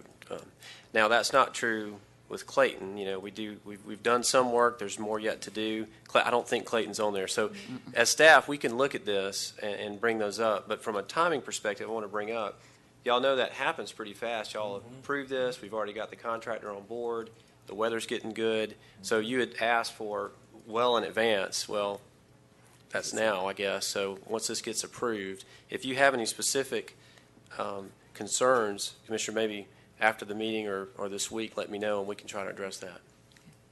Ms. Dickerson, do you have some? Well, I had a question just in general. On page 100, item 5, it talks about GDOT's grant formula, and it talks about just basically it's based on population centerline road miles. And I wonder if this is I guess I'm curious. I mean, obviously, we may have more roads because we're more urban, but we also have more traffic on those roads, and so our wear and tear is going to be 10 times what it's going to be in Oconee or Madison or Oglethorpe.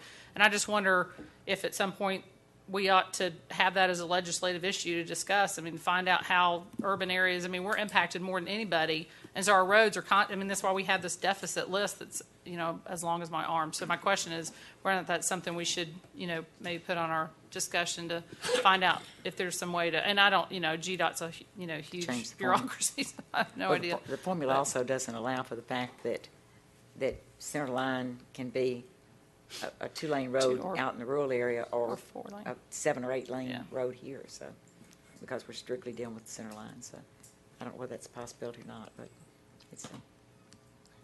We'll clarify what that means and how whether or not urban or rural areas are more disadvantaged or not. I believe that the equation should take that into account, but we'll clarify that for you.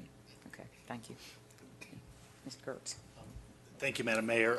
I've got one detail-oriented question about a specific street and then a general question. The detail-oriented one regards Willow Street between North Avenue and College Avenue.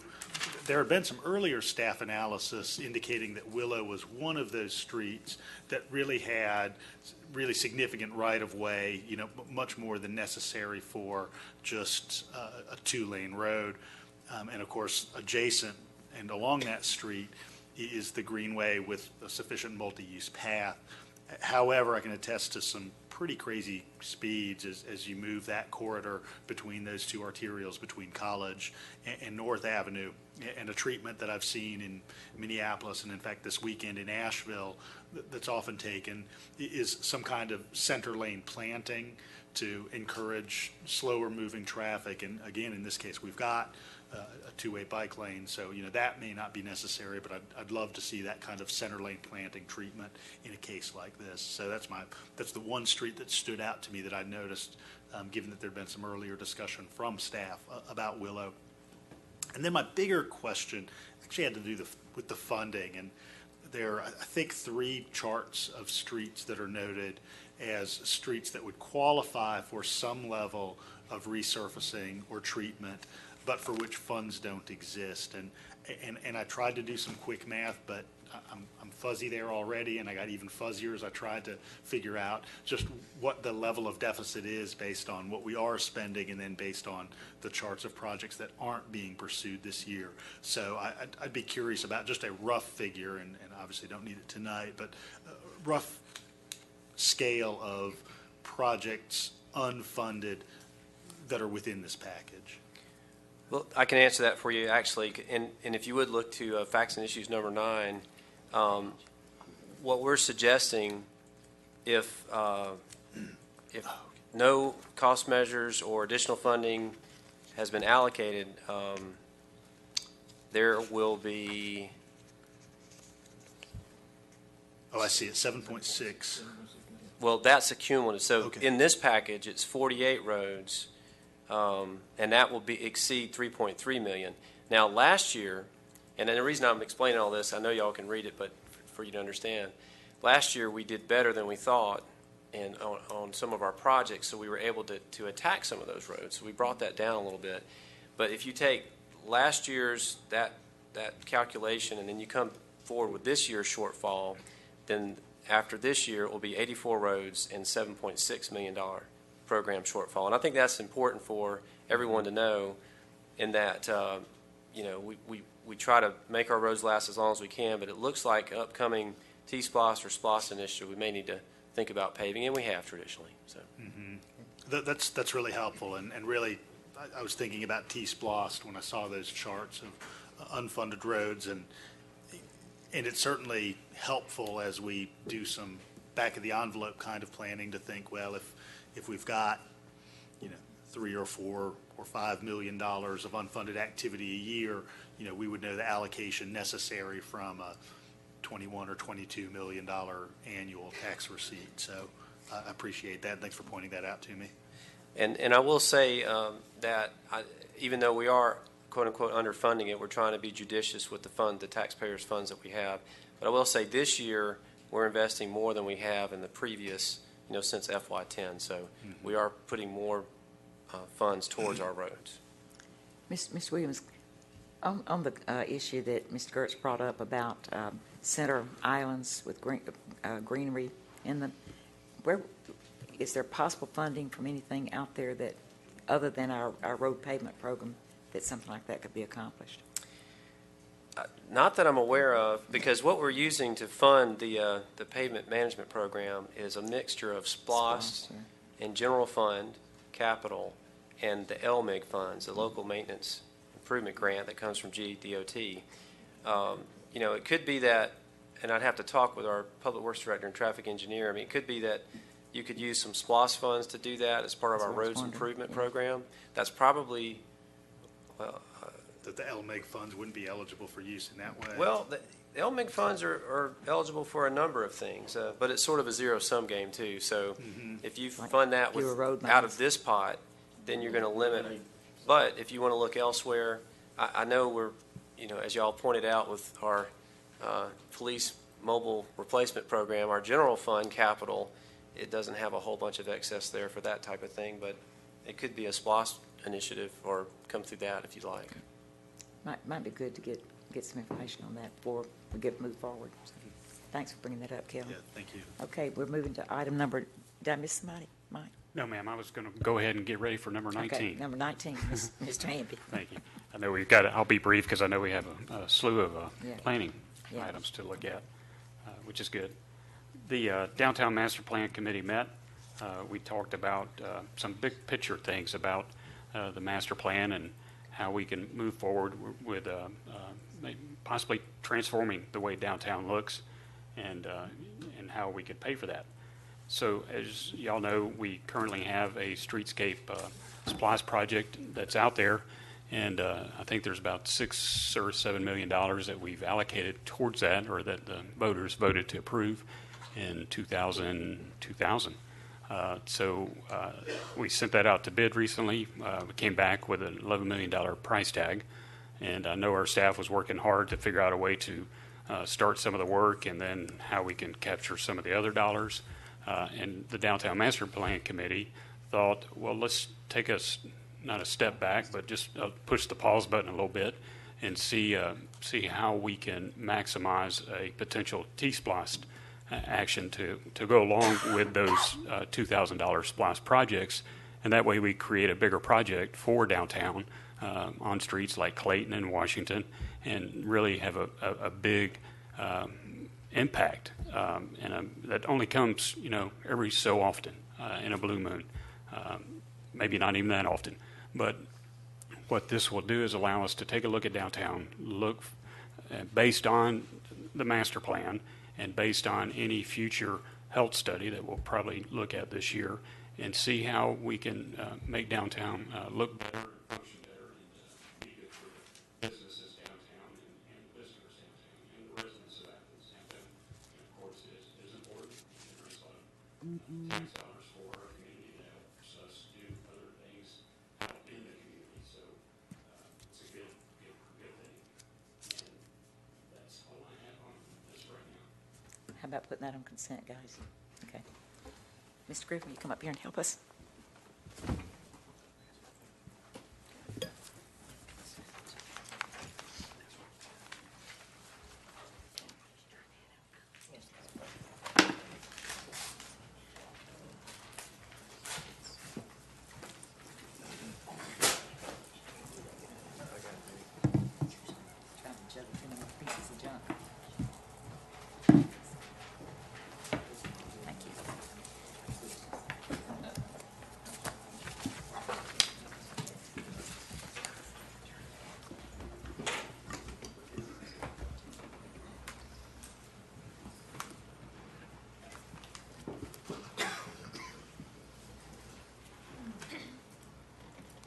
Griffin, we're ready whenever you are. All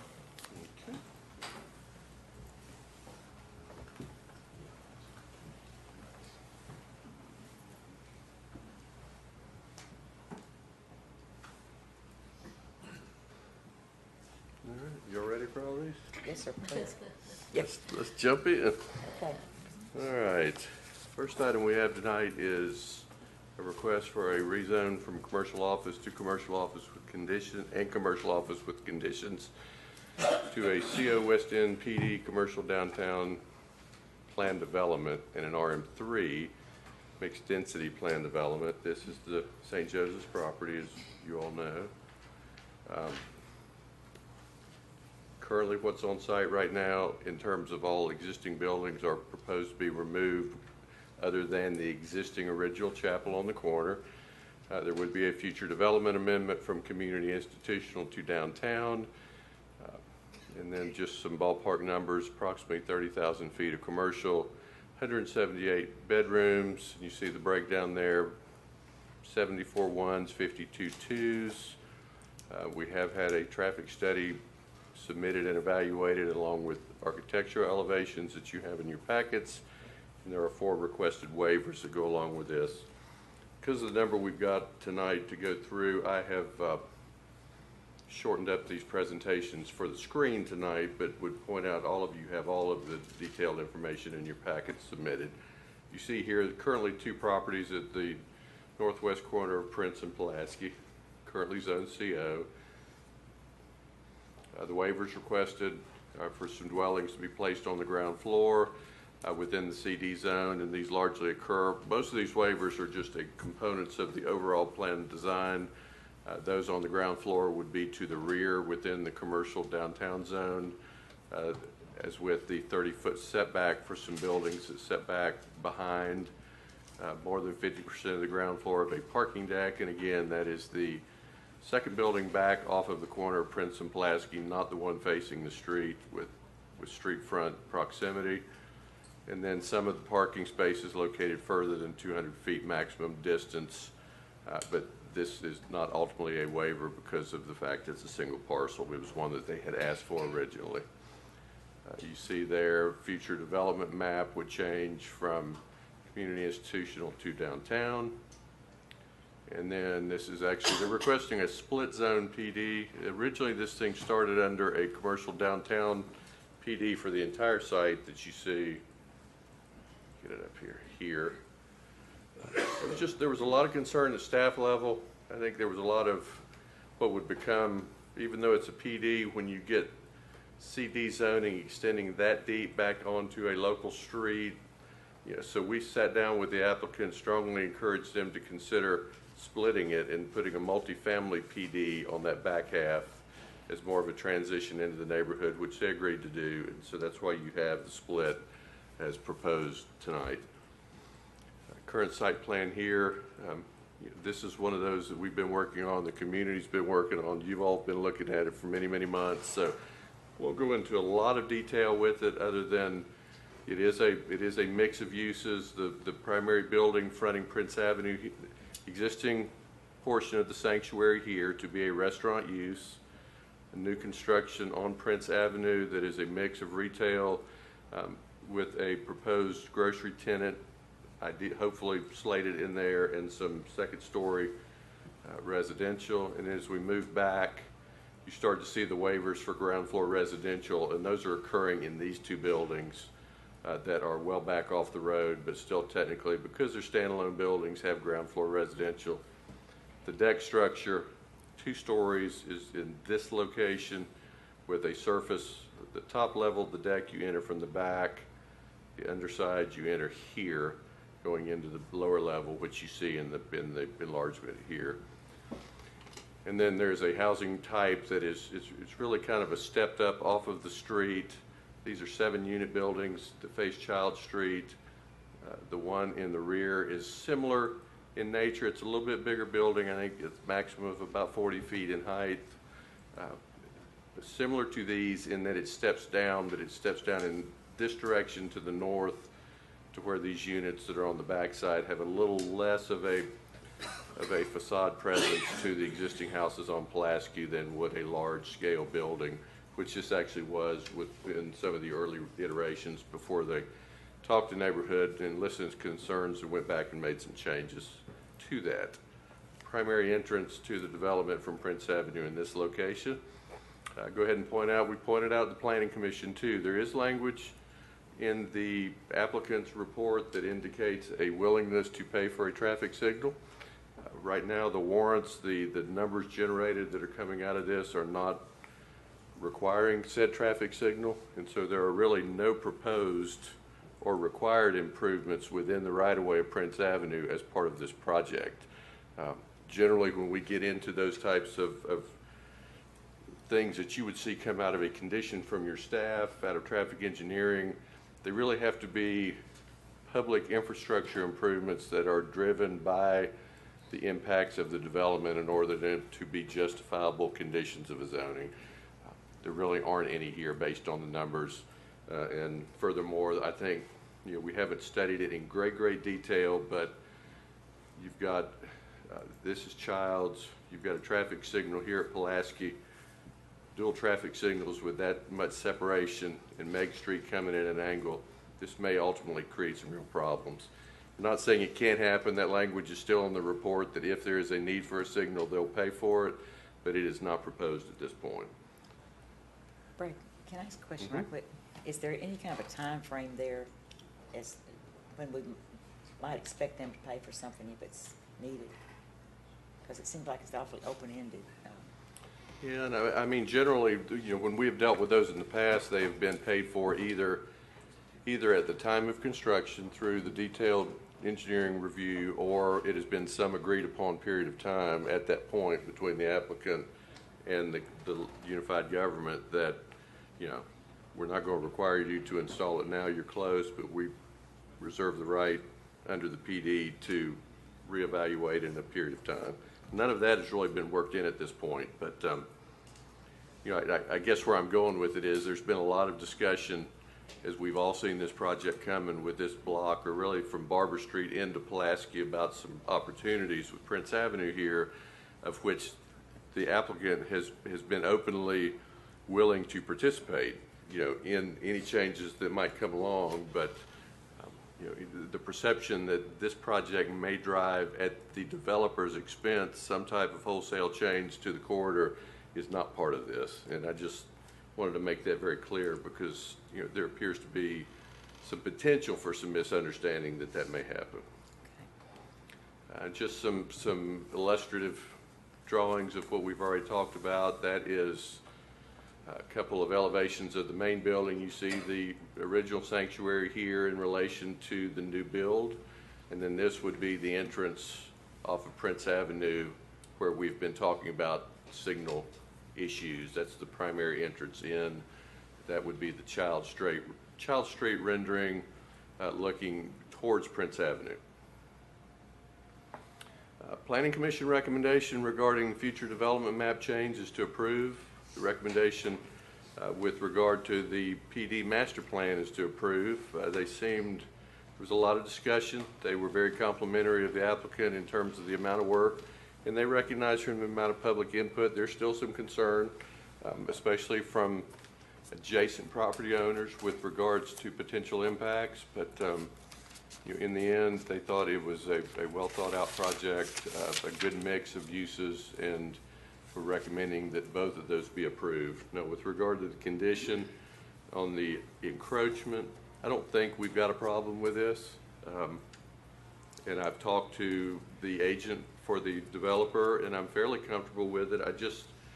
I want some type of clarification that is clear on paper, so if I do get the question, my answer is not as simple as, well, I've talked to their attorney and he's assured me it's okay. It's right here. It's right cutting that corner on this property.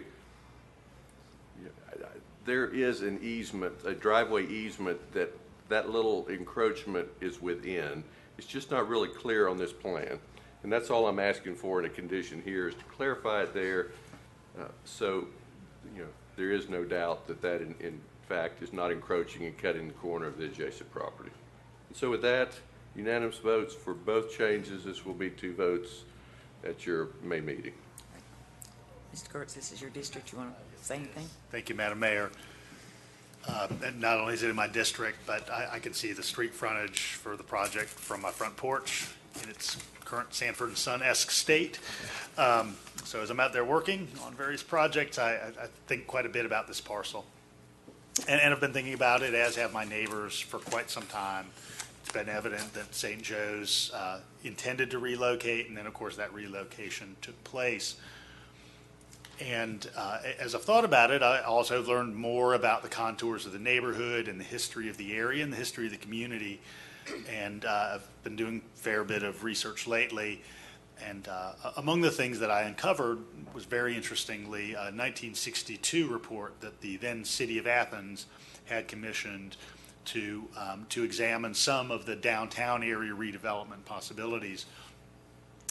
There were some sort of extravagant, almost science fiction-y things within that report, but one of the little pieces of data in that report from 1962 was simply that the combined population of the city of Athens and Clarke County at that point in 1962 was 45,000 people. And so we've expanded greatly in the last 60 years, as we recognize, as we're pushing well north of 125,000 residents in Athens-Clarke County. And I say all that to begin to frame one of the lenses through which I think about a project like this. And I say it also in response to the myriad of comments and questions that I've received from members of the public, many of whom are my direct next-door neighbors and friends and people with whom, in my 18 years on the street, I've interacted on a daily basis. And so when you look at a site like this and you think of redevelopment, one of the things that I realize is that we are in an urban core, and living in an urban core comes with some distinct benefits. The number of places that I can walk, including this building, the number of places I can go for leisure activity, the number of places I can eat, but it does come with some challenges when you have a dramatically expanding population, and that is, where do you put those new folks, and where do you put the businesses that they're going to be patrons of? And I've often thought that it makes sense to cluster new residential activity and new business activity where you already have a concentration of citizens, as we well know, whether you're talking about infrastructure for sewer, whether you're talking about travel time to get from this area to the university. This is the reason why we've seen the large-scale development along Doherty and Thomas and Oconee and East Broad Streets, for example, is because of proximity to all those things I mentioned and because of the availability of the public infrastructure and the amenities. Now, this is nothing like the scale of the MARC that's under construction right now, or the Standard, or some other projects, but it is of a greater scale than exists there now. And I've had some neighbors that are uncomfortable with that scale. But honestly, when I think about our location and all of those components that I mentioned, the scale under discussion, roughly 175 bedrooms, makes some sense. And so that's one lens through which I think about this, is simply the population expansion and what are we going to do? Because this commission, time and time again, as we talked about with the sewer expansion, has made a commitment to not sprawling to the edge of the community, or retaining some green space in those areas. Another lens through which I look at a project like this is existing zoning. And of course, since 2000, it's been commercial office. And so I look under the contours of commercial office, what's the maximum height? And that's 40 feet.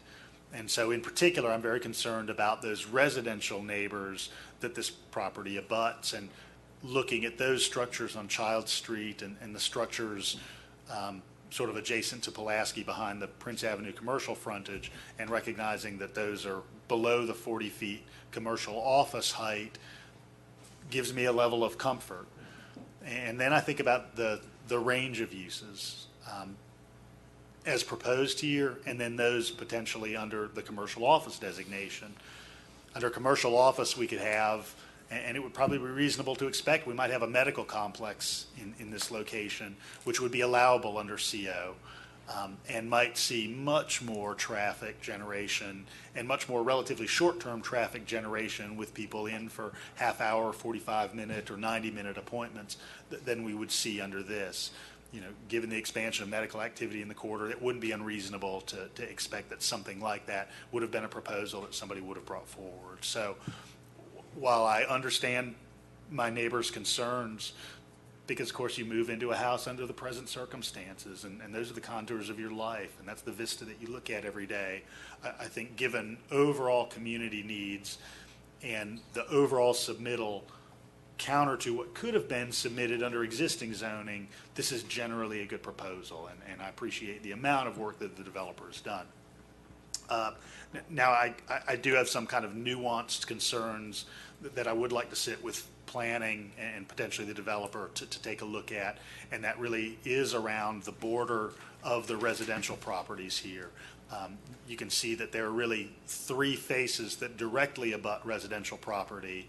That furthermost northern face, the kind of eastern face that is adjacent to some backyards, and then that sort of that hook that you see right behind the shopping center that's also adjacent to some side yards. So I'm interested in looking at the proposed planting plan and just understanding what potential planting plans could be to ensure that we've got the highest quality buffer there for those folks who've been there for years or decades in some cases.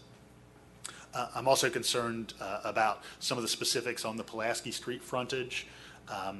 You know, one of the waivers here is that you've got some ground floor parking, and that's a somewhat deceptive waiver in the sense that that parking will be at least somewhat embedded in a hillside, and so it won't be as if you're walking past the courthouse parking deck looking at hubcaps and looking at headlights. But I do want to make sure that the planting plan for Pulaski Street appropriately buffers the street and the across the street neighbors from that parking facility. So I just want to look at the details there along with Brad or somebody in planting to see what's being proposed and if there's anything else we can do. So those are some details that I'm distinctly interested in pursuing. The last thing I want to say, and I appreciate everybody's patience, has to do with the traffic management component. And when we look at a zoning issue, sometimes there's a distinct need for some traffic management upgrades. As Brad mentioned, sometimes they get a project in that has warrants for the project such that without a doubt there's a new stoplight necessary, or without a doubt there's some street front improvements that are absolutely necessary based exclusively on this project.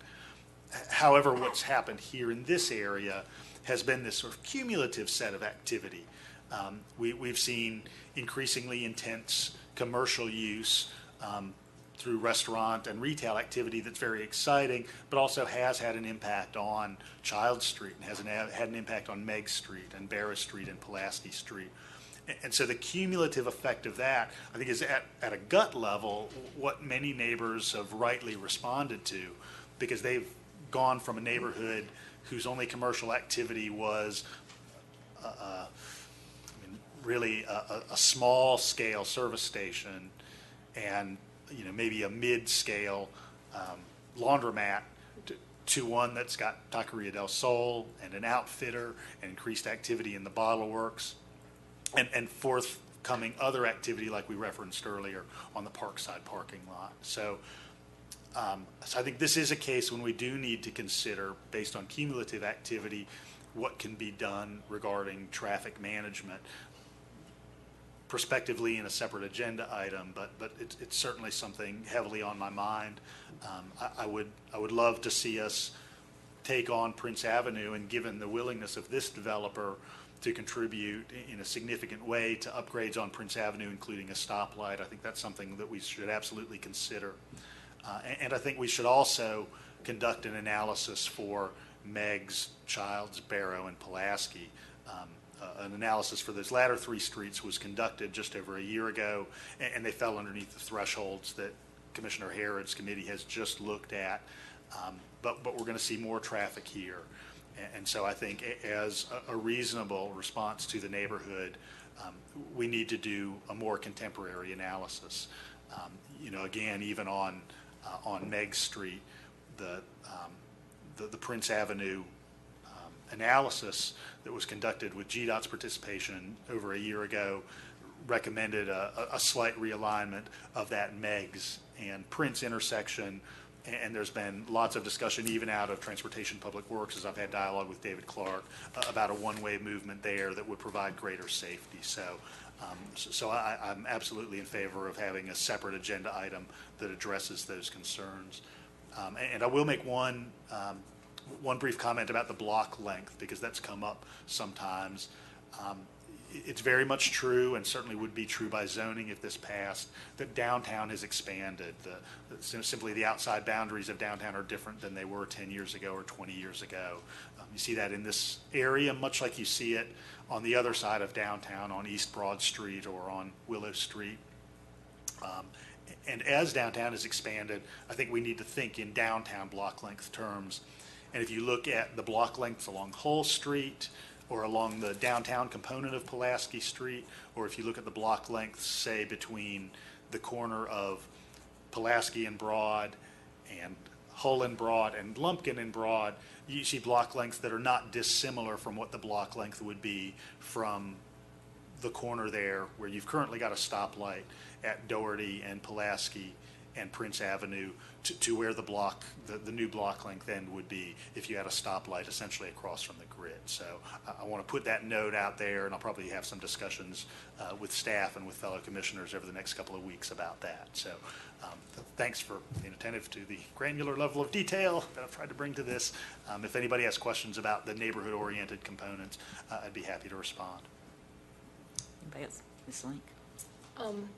I would like to say here to pretty much everything Kelly had to say. I've been in on some of the neighborhood meetings about this project from early on, and I would like to thank St. Joseph's, for doing what they did to find a developer that would be sensitive to the needs of the community, and to the developer who, I don't know if anybody's seen that model out there, but I've never seen one of those before, and I wish we would see more of them. Of course, there are folks who live directly adjacent to the property that, will be impacted and that are concerned. I think in a perfect world, to some folks, they would have liked to see a dozen or two cute little cottages on this property, but the fact of the matter is this is downtown. Downtown has expanded, our community has expanded, and we definitely want to see people living near downtown where they can walk to most of their basic needs. And we are seeing a moderate income housing need being fulfilled here, which, we desperately have a need for. And,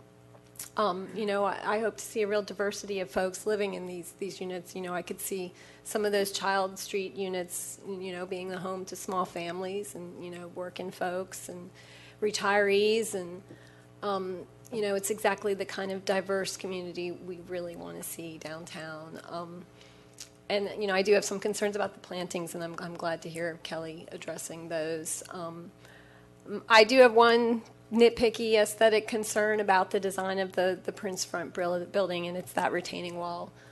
We're increasingly becoming a walled city. It seems like every entrance to our downtown has a retaining wall, and granted, this is nowhere near as looming as some of the ones we're seeing on the east side of downtown. But I do hope that the developer will reach out and consider this to be a public art opportunity. We do see the retaining wall on the Pulaski side of West Broad Street, that has a nice mural on it. And we do have a Cultural Affairs Commission that I'm sure would be very helpful in guiding that. And the traffic. This presents a golden opportunity to finally fix this block of Prince Avenue. Just this week, it's been announced that we've abandoned our orange flags because they don't work. Almost barely a day goes by when I don't hear somebody complaining about almost getting run over in Prince Avenue, myself included. And, we are considering this traffic light as a means of funneling cars, and we claim that this project is not going to generate enough auto traffic to warrant that light. But my concern is for the pedestrian and the bike traffic, and we desperately need an actual signalized crossing on that block. I mean, I don't see how we can wait any longer. I'm terrified that sooner or later we're going to have blood on our hands. Downtown is growing. It's not only this project and the potential for the Parkside project, but, you know, we have another student apartment complex just a block up the street, and that certainly will generate more foot traffic and auto traffic as well. I don't know if that's being considered in the traffic study.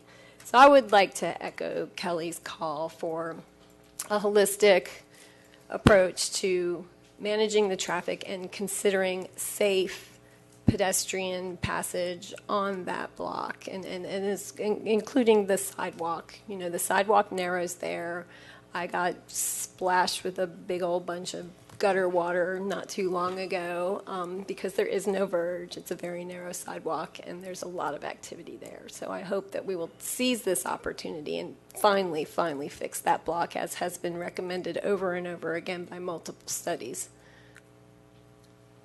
Anyone else wish to speak to this item? Okay. We'll move on to the next one, Brad. I was looking at our agenda tonight, and a lot of these are unique in that so many of these, for those of you that have them in your districts, have been in our shop for a long, long time. I mean, St. Joseph's it's probably been a year or pushing close to a year.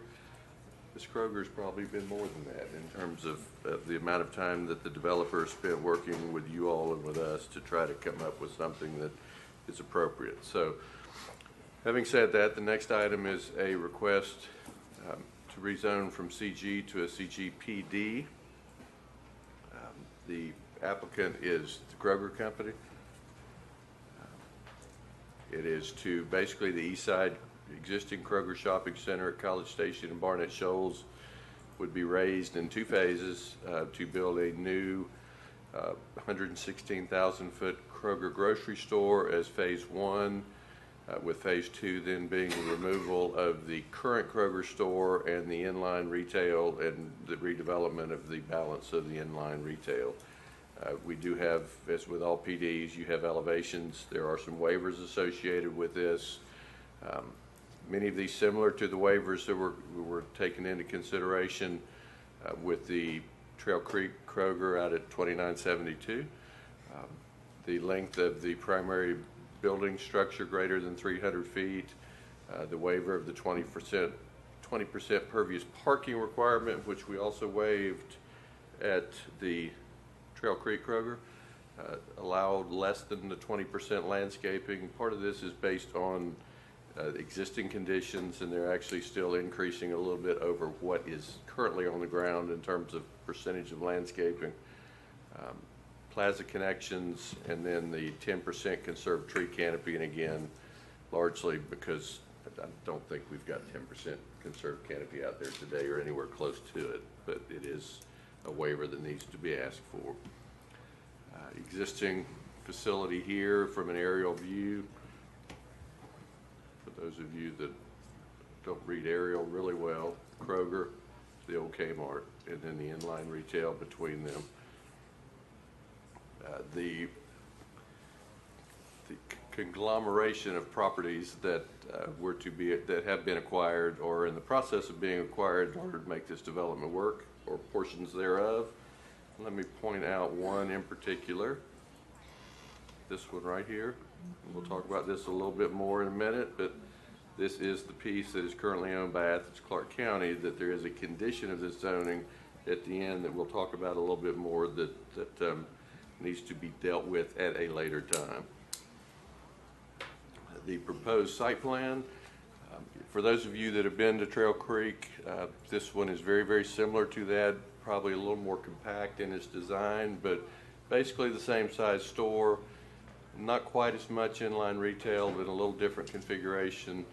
2 out parcels proposed along College Station Road, and this one has an internal fuel center here. The other component of this design is that it will pick up where the Publix development left off with the north-south access road from Barnett Shoals to College Station, and we'll connect it on through at this location to College Station. Part of the issue with the property I showed you a minute ago, this is the piece that we currently own that they need to acquire. They've gone through a lot of the necessary steps, so the majority of them, and are in line to go through that formal process with you for a swap of property. We're just at this point, we're not 100% sure. There's a couple of options for us in terms of what we may recommend to you for consideration to acquire. The current proposal right now is for them to acquire the balance of that property, which included this little tail here, comes on up to about here and then around. There may be some merit, and this is something you will consider later, but there may be some merit of keeping this piece. I mean, it really serves very little purpose to Kroger, other than it accounts for a little bit of their landscaping, and it accounts for a little bit of their plaza space. But it just may be, there may be some other options that we want to talk about later. That's the reason for the loose-ended condition that I'll talk about at the end. If that piece of green space stays with Kroger, it adjusts slightly their percentage waiver number they need to ask for. So there will be some change to that and some flexibility built into our condition. Fred, I'm sorry, how big is that little tail piece you're talking about? How large? It's not very big. I couldn't tell you right. It's probably 50 or 60 feet across and 5 to 7,000 square feet maybe. Thank you. Elevations. Oh, let me just go back again to make sure everybody was reading this. This is kind of the south end of the public shopping center where Beef O'Brady's is. The Kroger would back up to kind of the service area of the public shopping center as well and face College Station Road in that configuration. Recommendations from the Planning Commission with regard to the master plan were to approve with the conditions you see listed. A lot of these just kind of detail housekeeping. First condition, the authorization for the exchange and use of the Athens-Clarke County property must be secured prior to them going to construction permitting. That's a separate agenda report and a separate action that you all will act on that comes to you jointly from Planning and Public Works at a later time if this is to be approved. The other two are fairly minor engineering details, but the last bullet's the one that I would point out. You know, if it is a total property swap, then we're going to be dealing with one set of numbers in terms of the waiver for lot coverage and plaza space. If you choose not to sell all of it, it will modify that number a little bit. So we're going to have to work out applicable condition language for that. And again, if this is approved ultimately by you as a PD, it is still all contingent on your action that goes along with the property exchange at a later time. And that concludes the staff report. It was a unanimous vote by the Planning Commission. Mr. Hammond, do you want to address this? Oh, I thought it was yours. I'm sorry. Okay. Oh, did we get it? We have it wrong? Okay, Mr. Gertz, did you talk to us? I guess Commissioner Gertz isn't the only person that got upgraded tonight. Thank you, Madam Mayor.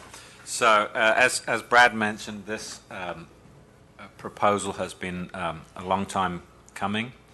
Kmart has been closed for quite a while now, and I know that Kroger has been interested in redeveloping this site for quite some considerable time, and they had some issues that they had to deal with. This did come in front of the Planning Commission, I guess in January, earlier on at least anyway, and Kroger was requesting at that time a much larger number of waivers than we currently see in front of us. I think that after hearing from the Planning Commission, the Kroger people went back and kind of redesigned the project a little bit, and I think it's a much better project today than it was back then. They've also been good at reaching out. Certainly, I know they had a meeting with the Green Acres Crestwood Community Association a little while ago. So I think that this redevelopment of this particular piece of property will dramatically enhance the shopping experience of people that live close by. I'm glad to see that the parking lot that is out there currently that has nearly a tree or even a weed, I think, for that matter, in the tarmac out there.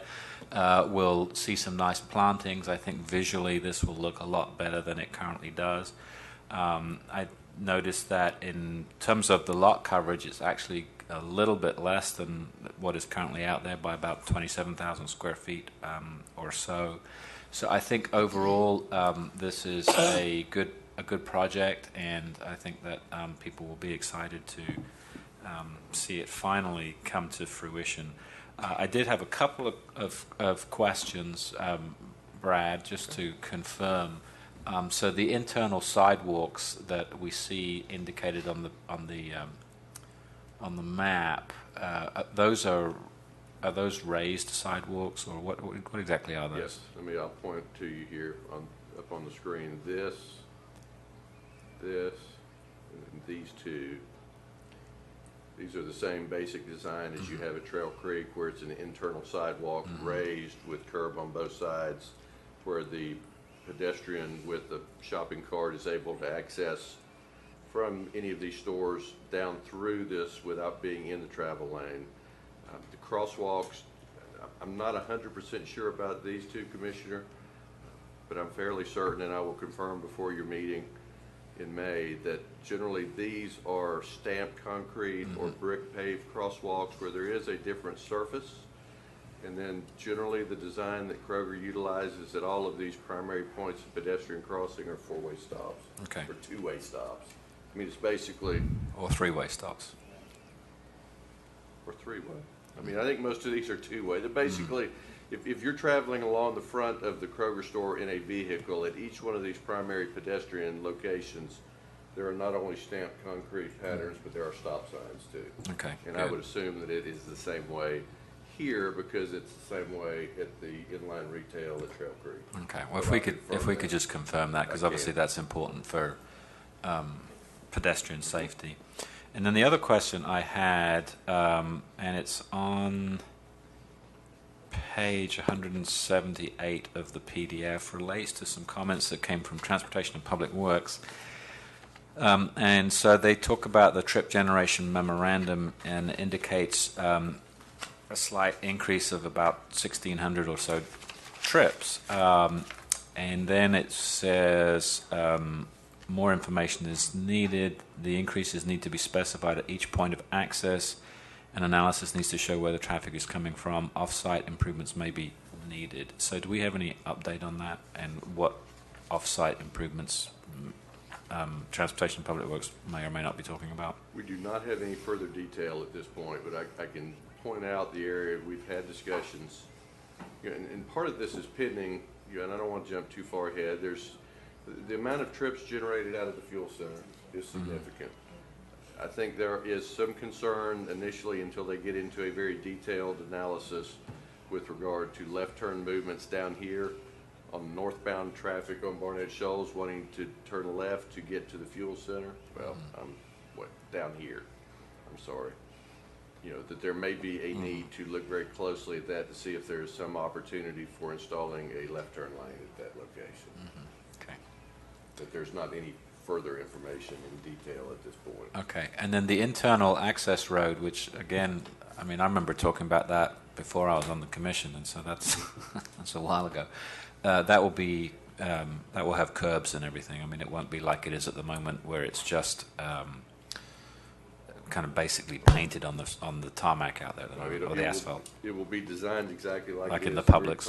Okay. With the same sidewalk and the same connections. And when one of them, if you remember, we looked at this a long time ago when Zaxby's did a PD to rebuild, and we went ahead and gave them an option B for a connection if and when this was ever built, which will happen. Okay. My understanding, if and when this is done, that you'll be able to get in and out of Zaxby's from their rear as well. Okay. And then the final thing I'll say is, and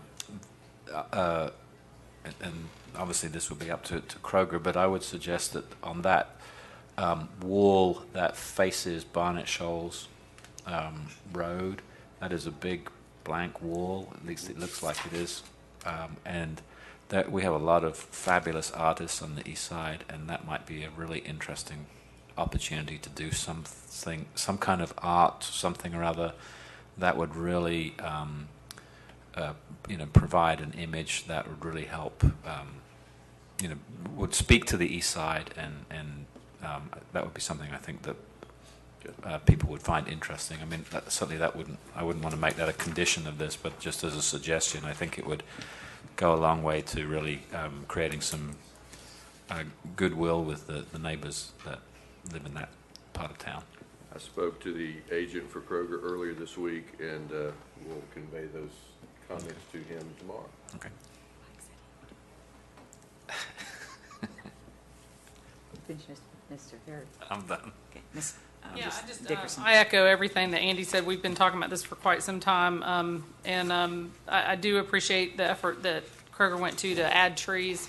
I really wish some of the other retail establishments, i.e. the former Roses, that area would have been some trees would have been planted over there, but I really appreciate their effort to do that. I do hope, and I know we've had these discussions with Kroger, that those outlots that are on College Station don't end up being fast food restaurants. We really, really, really need some nice sit-down.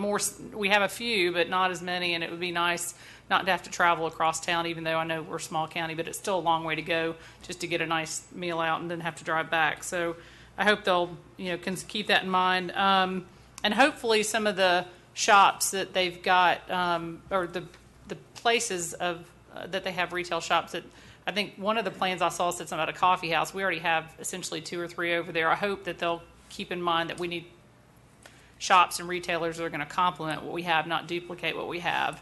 I've heard that loud and clear from quite a few constituents already. The question I had was about stormwater management, and I think on page 178 it just references that they haven't outlined that. They have to talk about it that hasn't been, and then there's some places that says possible detention. I mean, there's lots of sketchy kind of information on that. And there is a detention pond back there, a really large one, I think, in there. So, I mean, I guess I want to understand what that means.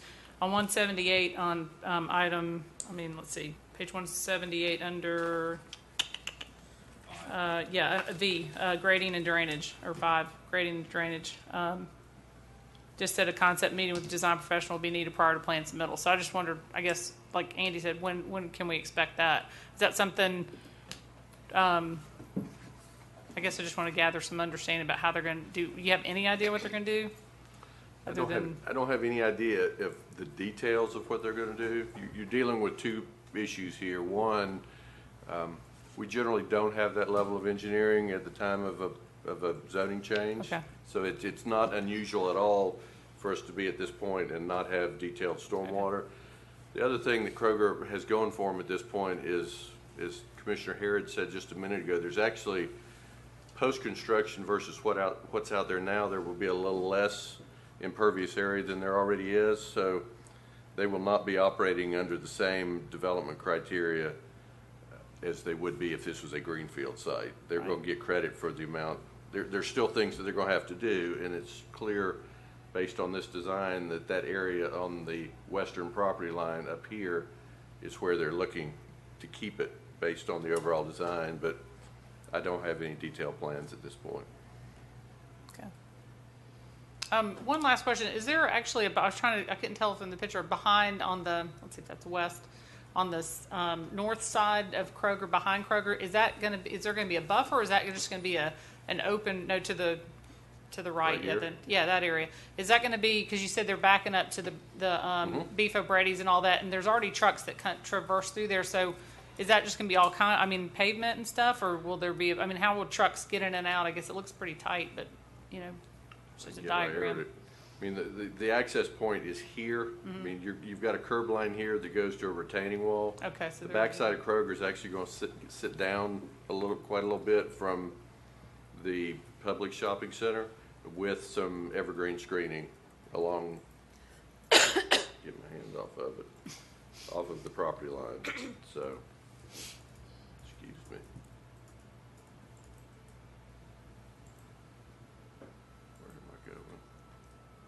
Going the wrong way, people. I'm sorry. My apologies. There. Yes, there will be landscape screening and a retaining wall between Publix and Kroger. Okay. And I hope I didn't miss it, but just out of curiosity, in case you didn't say it, why would we want to keep that parcel? Why would Athens-Clarke County want to keep that piece and not, I mean, is there any? We could control plantings and those kinds of things like that. You know, I think there's a couple of options here. One of the things being, here's the overall parcel. That's the little 7,000 square foot leg that comes off of the road. Yeah, it's a very little value to Kroger at this point. But from a standpoint of access, we don't know long-term what's going to happen here. Mm-hmm. And there are no plans, and I'm not insinuating at all that there are, but you know, to have that little piece of property, you know, may serve as some greater benefit down the road than it's going to serve as just some additional, you know, green space for Kroger that is totally, they were showing it as a plaza space, but, you know, totally removed from the actual shopping center.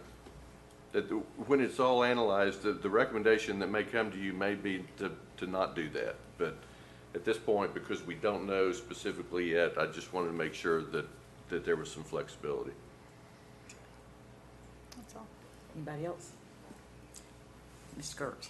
Madam Mayor, I was just thinking about Commissioner Dickerson's comments about the preference of not having drive-throughs on those approximately 1 acre outlots 1 and 2. Given that this is a PED, that could be a PED requirement. We've done that in the past. They've got to come back to you. They didn't ask for a waiver not to. They originally had shown buildings, and then they just really didn't know at this point. So in part of the process, they removed those. So, you know, if and when those 2 out parcels are ready to proceed through the process, they will be in front of you for PD approval. Okay. Anybody else? It's 9:30. Does anybody need a break, or y'all want to just plow through? Okay, let's keep going. Okay. Okay, item. Okay. Next item, 1065 Baxter Street. Again, a request from Kroger to rezone from commercial general to a commercial neighborhood plan development. 2 parcels totaling 0.71 acres. It's for a fueling center with 9 fuel pumps, an 850 square foot retail kiosk is what they're calling it. It is a small retail building that you can enter into from both sides with some plaza space adjacent, 2 driveways and 2 waivers. One, which is from a staff evaluation standpoint, is probably the bigger, certainly, of the 2, that they're Baxter Street is a level 1 corridor that has a 0.25 FAR minimum, and they're requesting a reduction to 0.02. The second one, it's a reduction in front yard building setback in the CN zone from 10 feet to 5.7. The 10-foot setback, they're zoned currently commercial general. Commercial general does not have a front yard setback. The CN zoning change brings it more into line with the comprehensive plans recommendations of Main Street business, where CG is really not compatible, and they agreed to do that. When they agreed to do that, it now created a 10-foot building setback wherein they didn't have one before. It's still our opinion. We feel like that it could be met, but you know, just to put them all out on the table, that's something that was late in the game for them when they changed from CG to CN, and so they need a waiver on that as well. For those of you that are familiar, this is the old Da Vinci's Pizza location. It's been vacant for a long time. Located there on Baxter Street. That's what it looks like today. You see Baxter Drive on the right, which is a private driveway. It is not a public street. Currently zoned CG, going to a CNPD, and this is the proposed plan. A lot of history on this one too. They have sought variances. They have appealed the director's interpretation on what constitutes floor area ratio, contending that the canopy should be counted towards their floor area ratio, of which we disagreed with. But it went through the process, and they made good arguments, and ultimately the hearings board upheld my interpretation that it would not count under the current language in the ordinance towards minimum FAR, and then opted to come back under this PD process. There are some restrictions on this property. They're a little bit hard to see under the trees, but there's a sewer line that runs down and then cuts across, which is really why a big significant part of this property right here is unbuildable because there are utilities under it. And then when you get to the other side, you start getting into side distance triangles off of Baxter Drive that you got to contend with. So it is restricted, but it was just one of those things that within the level 2 corridors, and I think we listed it in our staff report as well, that the future development classification, what goes as far under the narrative for this land use classification type as being one that should discourage the use or the development of auto-oriented uses specifically. And at the end of the day, this is a significant change for Kroger from what they generally will build at a fuel center in terms of size. It's 850 square feet versus they're typically about 150, and you walk up to a window. So they have tried to make amends with it. Certainly, a building this size, which was another one of our concerns, it's not big enough to where you can get into doing multiple tenant spaces or anything else that may create an interior common wall where you could flip coolers to that interior wall or service panels or storage. And so what you end up with on approach down Baxter Street from either direction are these two blank walls on this little 850-foot building. And there's really not a whole lot they can do about it because they've got to have coolers and they've got to have utilities, but they do have access doors from both front and back and windows as well. Having said all of that, the Planning Commission recommendation on this one was to not approve the PD request and to deny it, and it was really largely, I think, based, and not to put words in their mouth, but just concerns over that very, very significant variance request for minimum floor area ratio. And it was a 7-to-1 vote. Mr. Handy. It's interesting that everybody has all these good projects tonight, and I get the gas station. So I don't know what that means. You got the gas money. Yeah. That's why I tried to give you any. Yeah, thank you. Certainly I can, in looking at the comments, I can understand the thought that perhaps this wouldn't be the best use of this property. However, as Mr. Griffin's pointed out, this property's been like this for a number of years, vacant. The MRI place used to be Provino's, and that's where I learned how to wait tables and all sorts of things. I didn't mean it to sound like that, but I don't want to know what you want there, Mike. But Da Vinci's was right next door, and it was a busy, good restaurant. And Baxter Street over the years, has gone through different variations, but what it's going through now is certainly a little bit of a resurgence. Certainly there's one restaurant in particular that's expanding. There's another new restaurant that's come into play on Baxter Street that's very good and doing very well. And as Brad pointed out, for the east side gas station, there's an awful lot of traffic that goes through these gas stations for Kroger. They're very, they do well. And looking at that and looking at Baxter Street and how we can increase the activity along Baxter Street, I think this would be helpful. So there's that, but there's also the fact that this is a different model for the Kroger fuel stations. There's certainly, I think, if this is carrying the sort of day-to-day essentials like milk, bread, and eggs, and I noticed beer was on the list too. So that's helpful, especially for there's several people around there that live in the apartments behind there and live across the street that they could walk to. So there's that component of it, and there's also the component of it that this is a very restricted site, as Brad pointed out. There's only so much you can do on it. I mean, you certainly can't build over the sewer easement, nor would we want them to. So with all that said, I don't see the adverse effect in allowing this to go through. I see some positive things actually that could help Baxter Street and make it more active. and help some of those businesses along there increase their activity as well. Thank you. Anybody else? Ms. Link. The Baxter Street, the other side of Baxter Street is my district, and I have some mixed feelings about this project. I mean, that floor area ratio and that setback, that bothers me. And I wonder, I have a question for Brad. That sewer easement, would they be allowed to put patio space on that sewer easement? Because they have the patio space on the left side of the building, is that correct?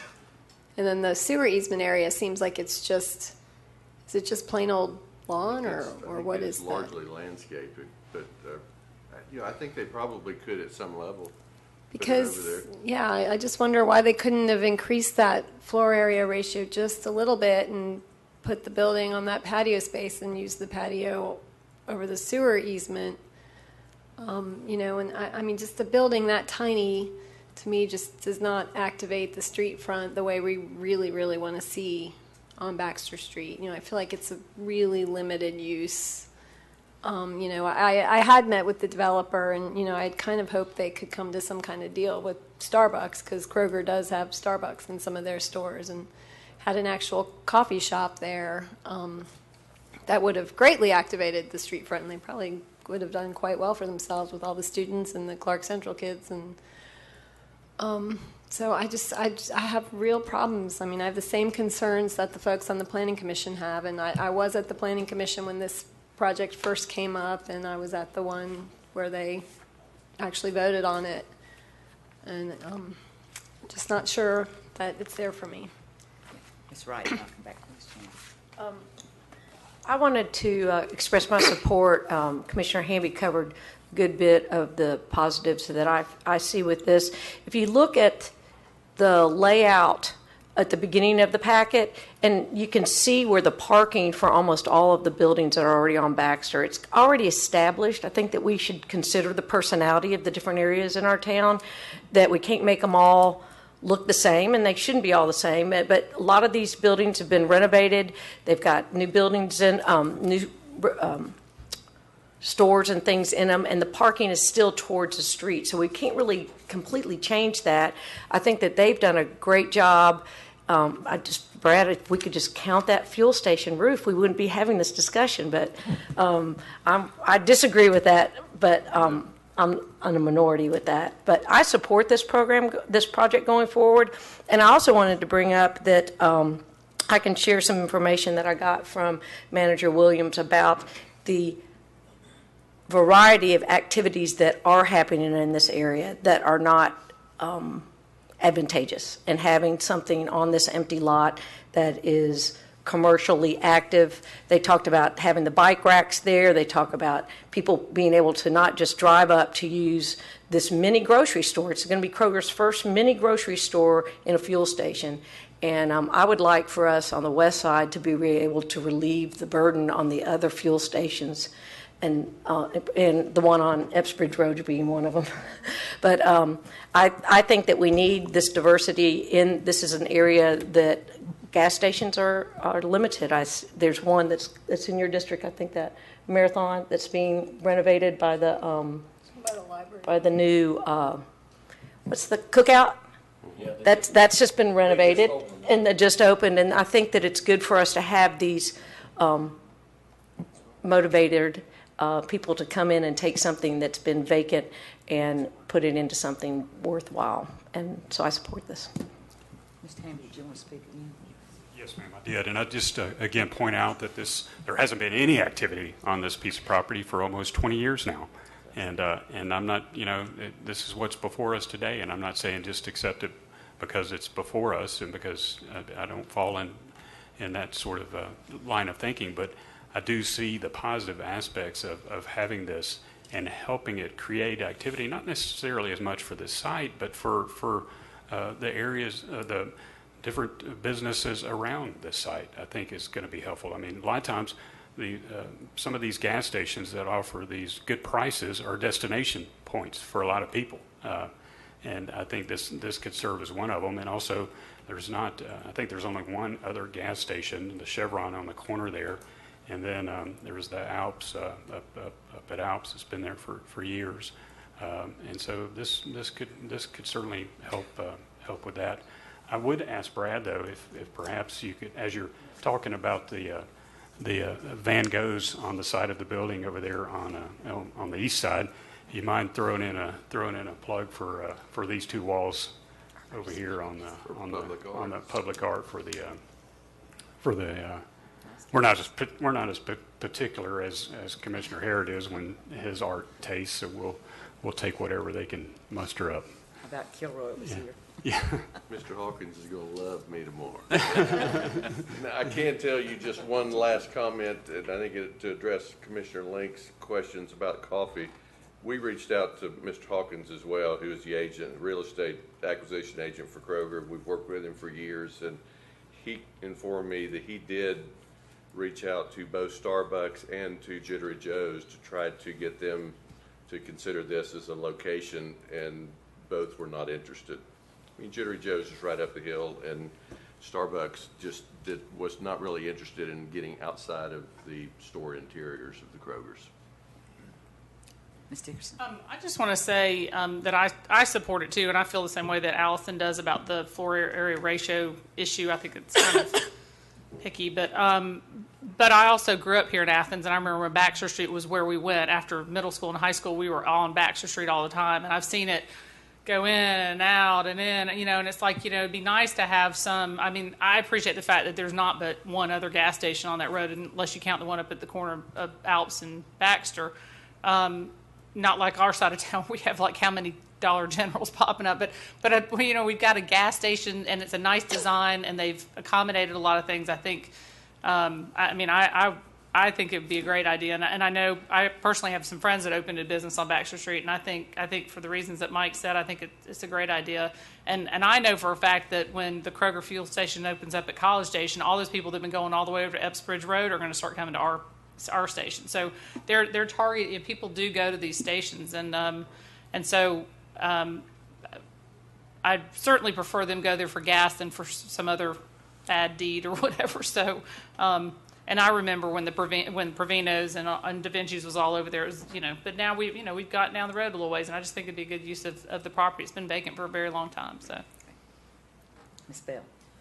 We're wrapping up the cultural arts this week with Todd Bressy, and I will be meeting with him in the morning. So if you would like for me to mention 2 locations for some possible art, they're looking for a destination. So I will mention that in the morning. Great. I will tell him that we will not have Mike doing it, though. Anybody else? I think there's some people behind the rail that need a Snickers right now. Did anybody else want to speak to this, Kelly? Madam Mayor, briefly, I'm not committal one way or another. I mean, I see the challenges with leaving the site vacant, and I see the challenges with developing it under these circumstances. I think all of us are always carrying around a fictive magic wand in our back pocket where, we wish X, Y, and Z would happen. And here I really wish that somebody had acquired the neighboring parcel along with this, because obviously if the two were developed in tandem and you eliminate that lot line, the floor area ratio calculation is very different when considering the bulk of it rather than just this in isolation. I do agree that it will bring some activity to the street. I mean, if anybody's been to any of the Kroger service stations in the area, they are packed to the gills, and this, much like the one that we just talked about, are going to find that be the phenomenon too.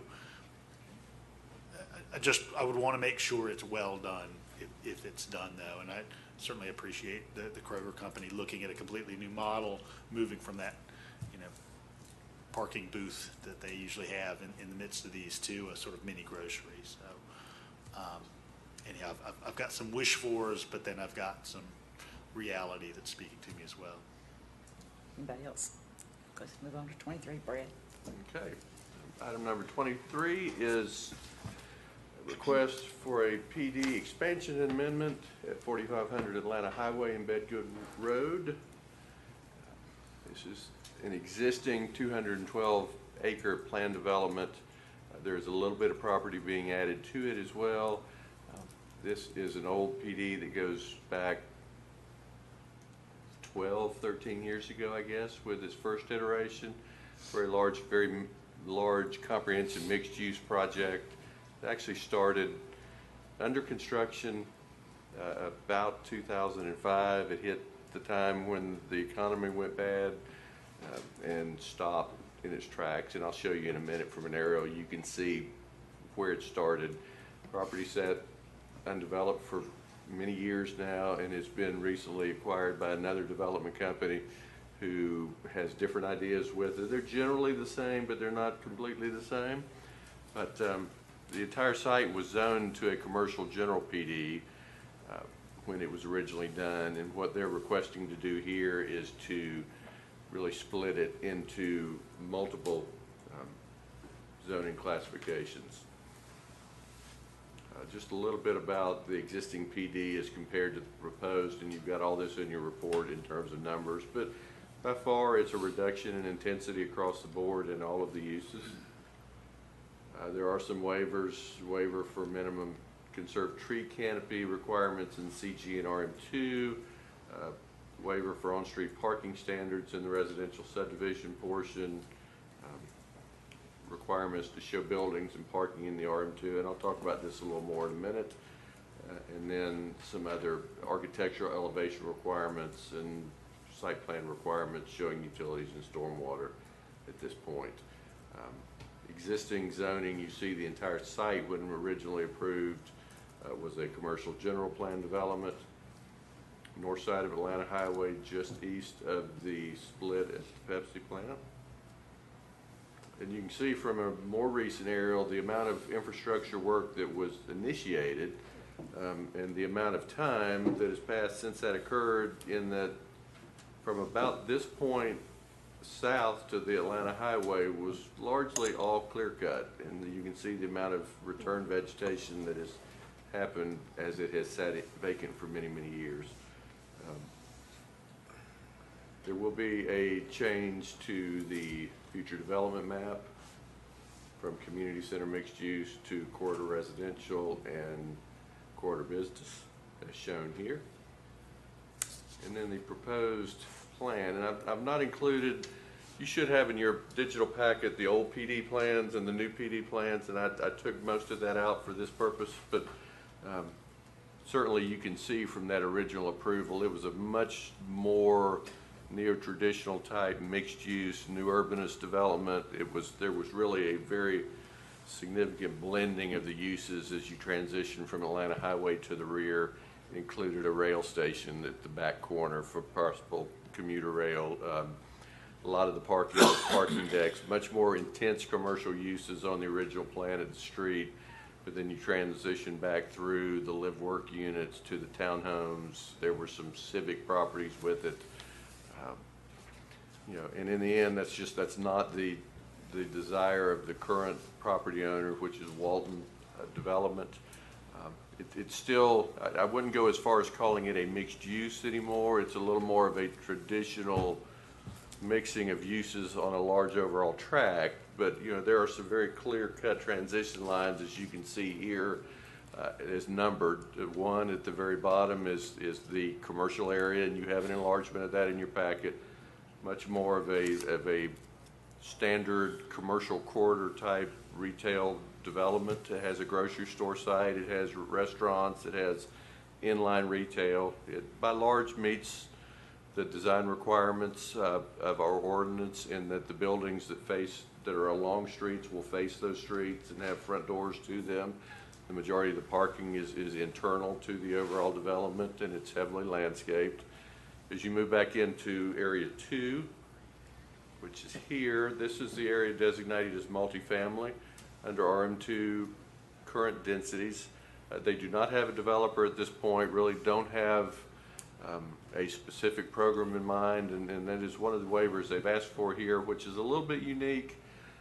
But in this case, with it being well back off the road and really wholly internal to the PD, with the exception of some industrial properties to the east, we felt like it was appropriate to at least put out there for consideration that basically what they've asked for is we will not have a binding plan, but we commit to all the standards of the Athens-Clarke County design standards, And then they've gone in, and you've got it in your report, they've actually increased some of those numbers like tree canopy and landscaping, and they will go above and beyond in those areas what our current ordinance would require, but it would not require them to come back with amended binding plans as it would in the case of the two out parcels we just talked about with the Kroger on the east side.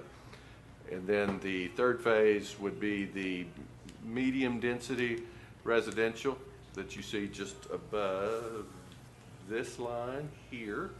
And then the fourth phase on the back side of the lake would be a lower density residential to be built, obviously, as phase 4. Now, the dark lines indicate phasing. Let me talk a little bit about the roads. This road would be wholly put in with phase 1, as would an extension on this side. I think this is, keep hitting those buttons. I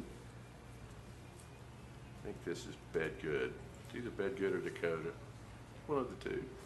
But the additional right-of-way required here, and they will actually turn in public right-of-way out to this point on the new street as part of phase 1. Phase 2, as part of any multifamily development, they will be required to build the road to the traffic circle, to this point, and all the way back out, and tie in here to provide second point of access to Atlanta Highway. There is a connection with Whitetail Way that was built into the original PD that we feel strongly about in terms of getting, because it provides a very critical, in our opinion, secondary point of east-west movement from this development. You can go all the way to the mall without getting on Atlanta Highway if we get that connection at Whitetail. They have committed that they will not build any of phase 3, any of the single family, until such time that they've acquired the necessary right-of-way and provided the connection to Whitetail Way in order for them to build any of this. And then with phase 4, there's one section of private street, which is the connecting point from here across to this point, and that goes over a dam, which we would not accept as a public street, but they can do it as private.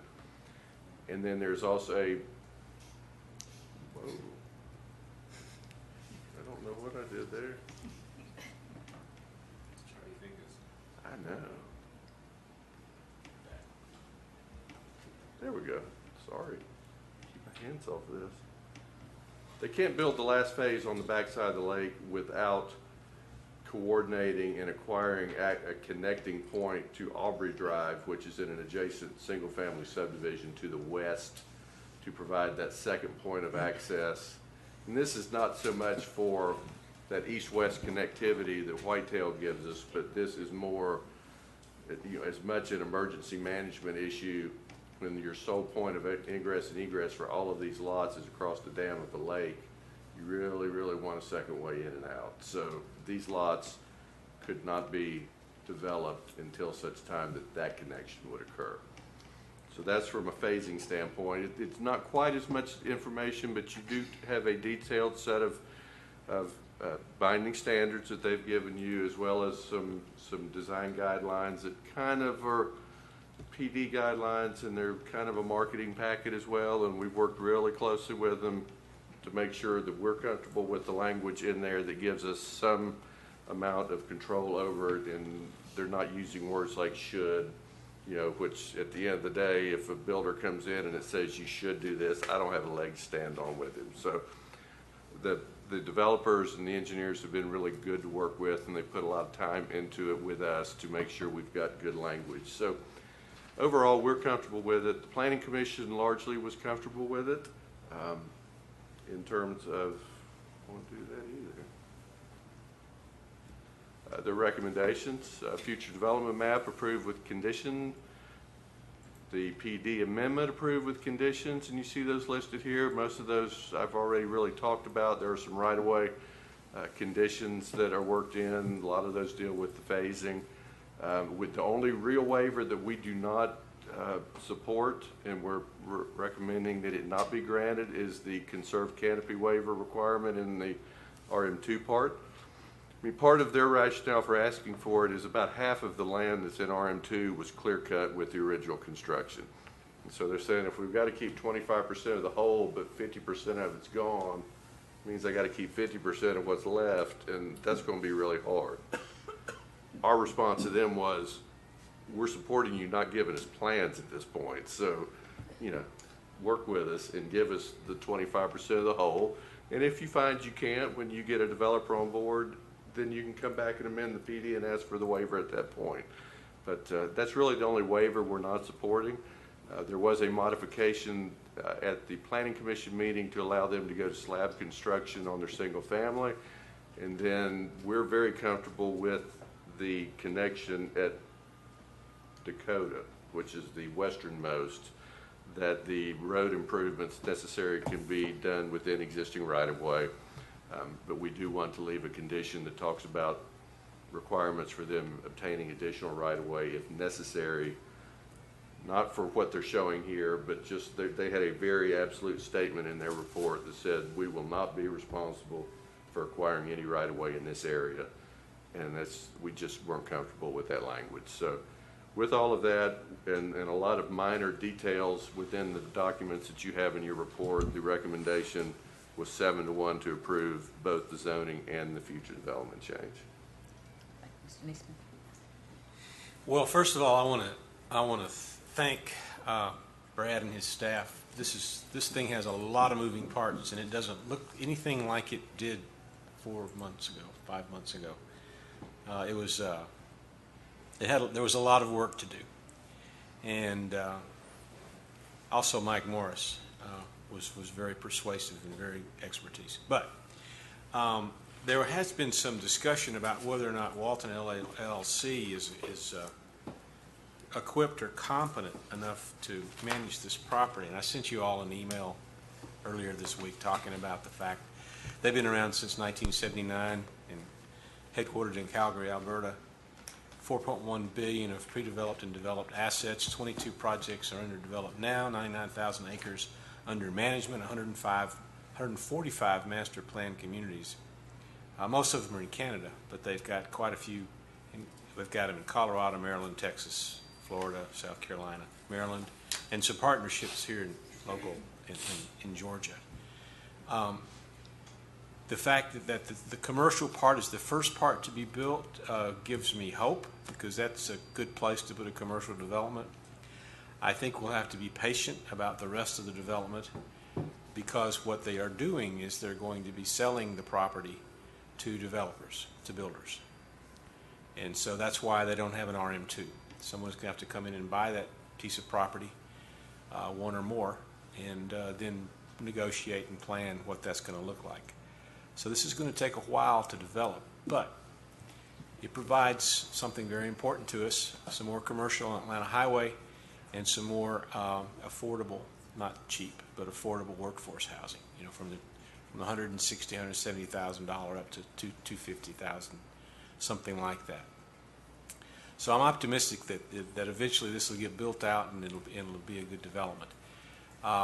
There's very little or maybe no encroachment on the neighbors. There's a little, the folks on Tall Tree, which is right above the number 2 there, the numeral 2, are going to be a little close where that circle comes around of the development itself. That's going to be, it's still 10 feet. The yards are separated by 10 feet, so that's not bad.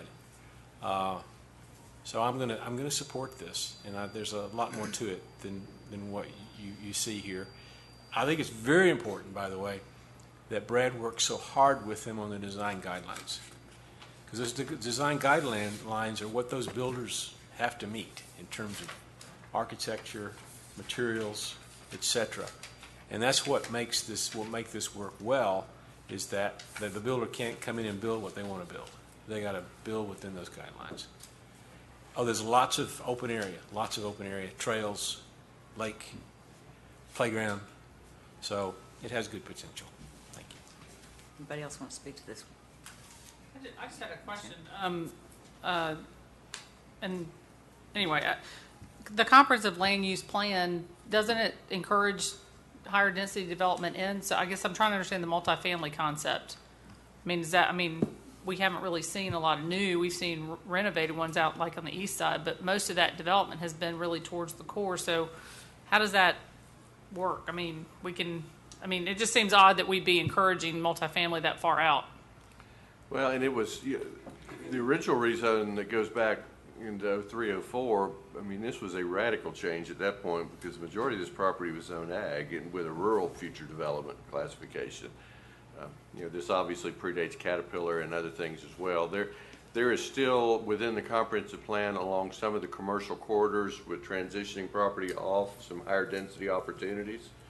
And I think from a standpoint of long-term multifamily development, there are 2 or 3 spots out along the Atlanta Highway corridor that have multifamily zoning on them. Probably a very likely place if we are to have a developer come in and build the non-student multifamily, more workforce type housing. I don't have a great deal of concern that a multifamily project in this location is going to tend to draw students just based on its location.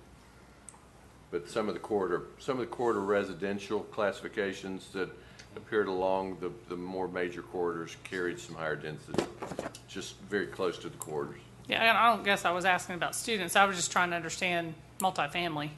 Yeah. Why we would want it out that far.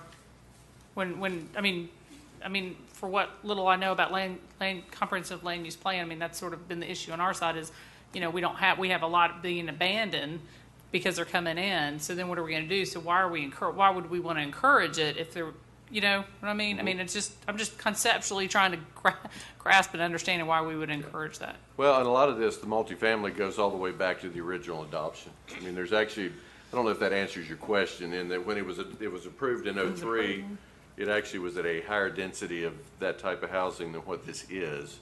But so it's sort of grandfathered in to some extent? It's not so much grandfathered because they are amending the PD.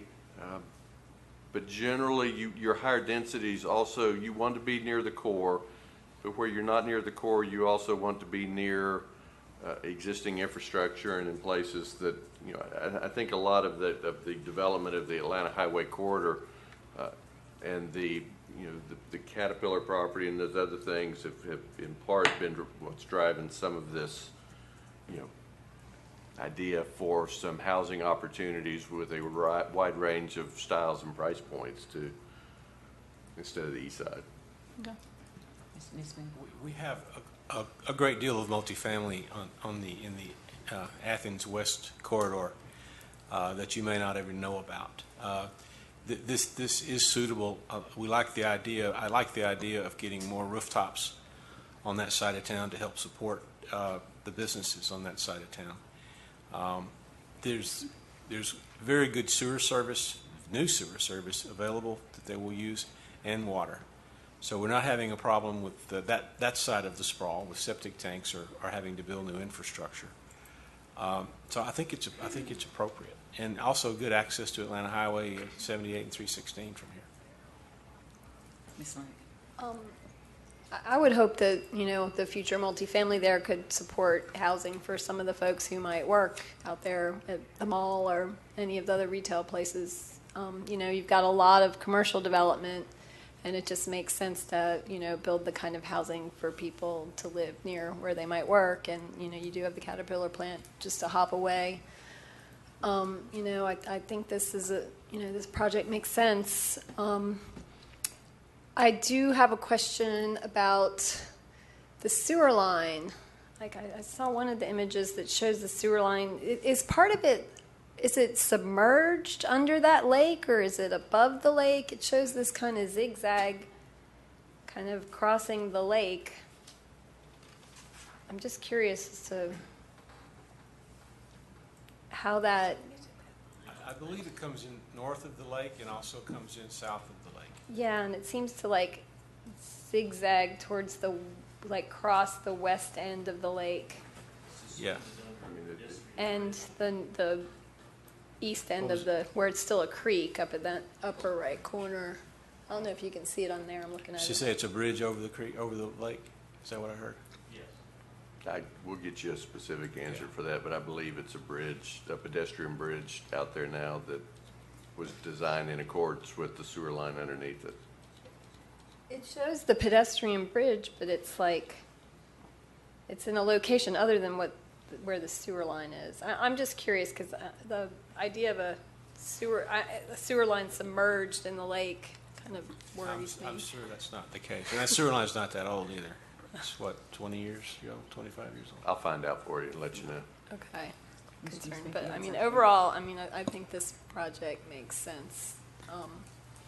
And hopefully it could help revitalize some of the businesses out there.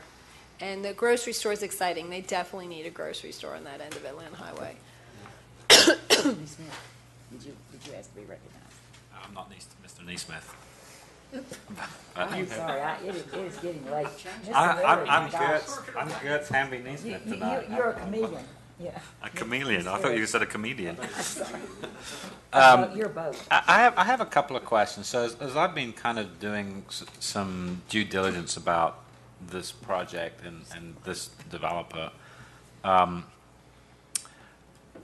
guess one is a question for Brad, and then I don't know whether the other question is for Brad or for Bill. But at least from what I've been able to learn about what this developer has done in some other places,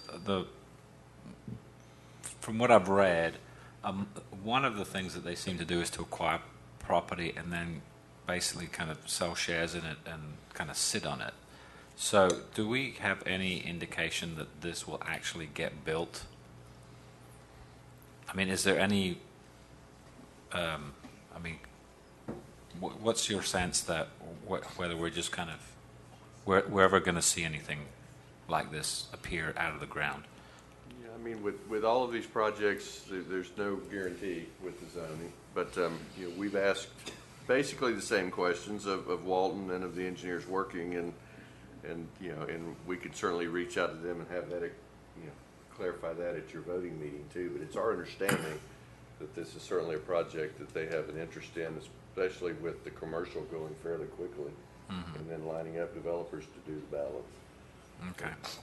And then I guess maybe this is a question more for Bill. So, as I'm reading some of the newspaper articles, a lot of the shares in this property have been sold in Asia and in Singapore and Hong Kong markets in particular. And there's a newspaper article from our local newspaper where one of the representatives was saying that, well, the reason that they had done this is because this kind of deal in the United States would be subject to the Federal Securities and Exchange Commission regulations, and by doing it this way, I guess it's not. Does that cause any concern for us from a legal point of view?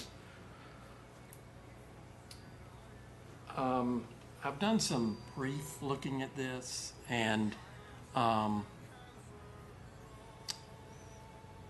don't believe that even if there were securities violations there, I don't think it would undo this transaction. I think these are property interests that have been conveyed.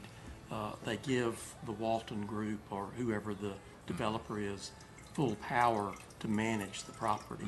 So individual owners don't have any role to play. And even if there were securities violations, those would go against the individual perpetrators of the violations and wouldn't affect the structure that's there. And for us as a local government, we wouldn't be subject to any kind of liabilities or anything if this were all to go south?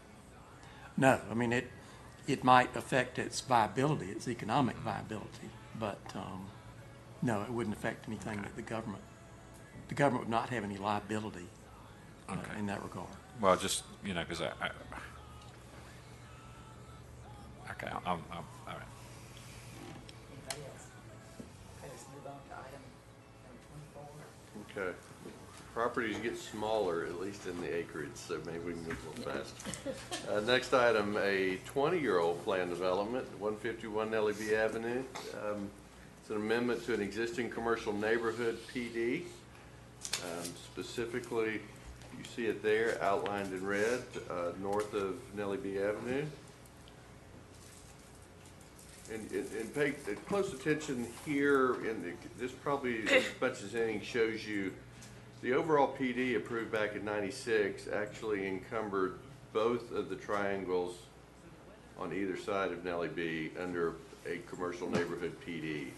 What's being asked for tonight is an amendment to one of the multiple parcels within it by the owner of said property for modifications only to his property within the OPD under the amendment. So, I mean, we've worked with him for months trying to get this to the best way of presenting it, and that's ultimately where we landed. We really pushed to try to get him to reach out to the other owners within the overall PD to participate, and there was no real interest from anybody else to come on board. So it is an amendment to one lot.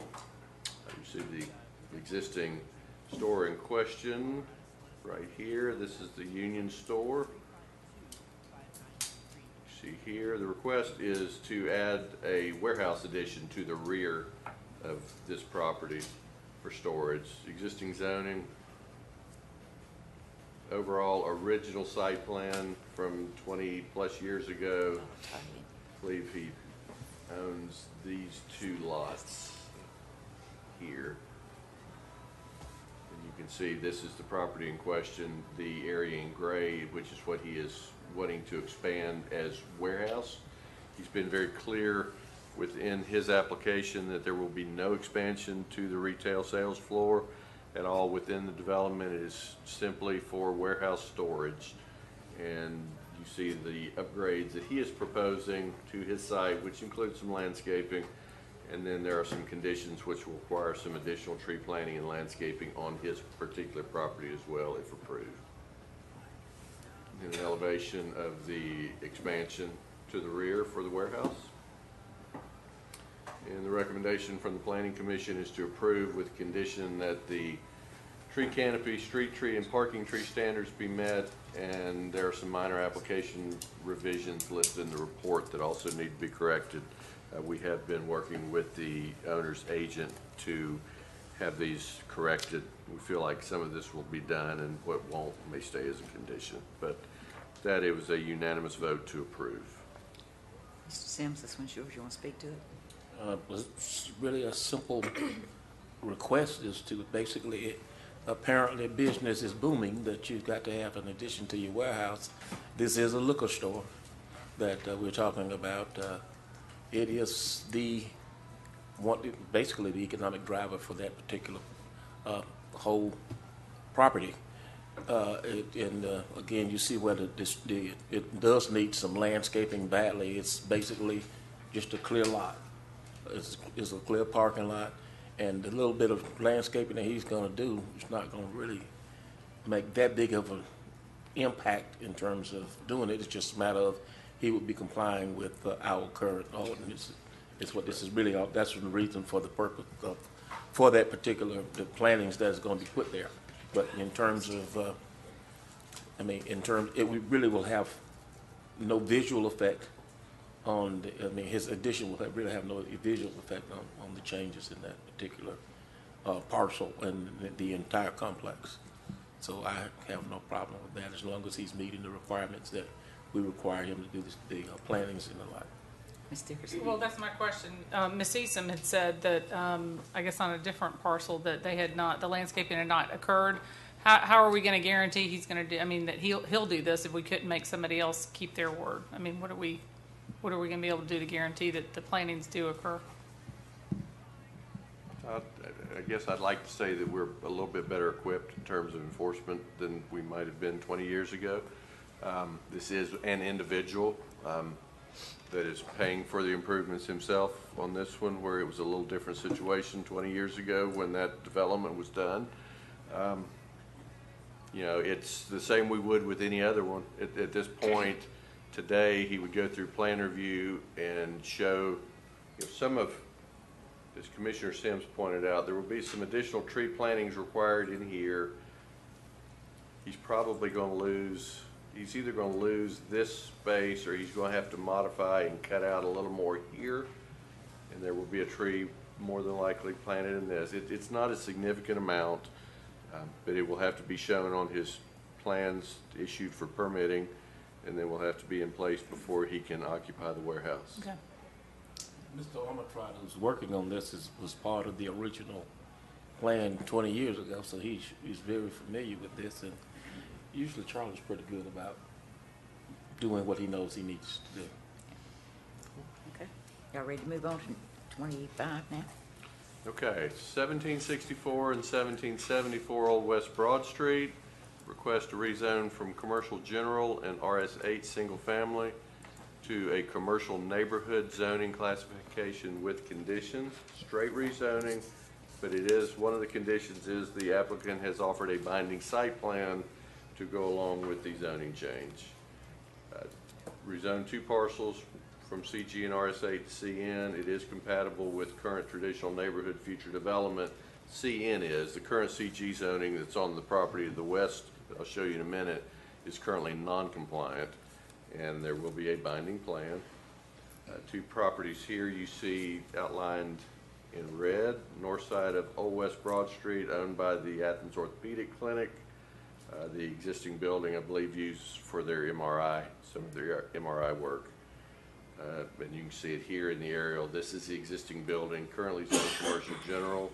This is the lot they also have acquired that's zoned single family, but you can see over the years what sometimes tends to happen when there is a need for more parking than parking exists. And I think it started off probably as a little gravel many, many years ago, and you can see that it's encroached well back into the wedge here where overflow parking has occurred, non-compliant overflow parking, but that's part of what this application is about, is to take that property as well, zone it all to commercial neighborhood, do an overall master design, get rid of one of the 2 curb cuts, which is this one will go away, and then do a paved controlled parking, and then restore back the wedge that I showed you just a minute ago here to open space that really kind of serves as a pretty nice little buffer for these existing houses to the north.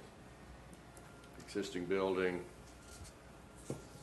existing zoning, you see the proposed change there. And then this would be the overall plan upon adoption if approved. There is some pervious parking submitted. There is a buffer with fence along the adjacent RS8 house here. And then that area up in the wedge that has had some overflow gravel, as you can see delineated by the dash line, will be gravel removed in all of this area and landscaping and grass put in. Planning Commission recommendation is to approve a condition that the plan will become binding.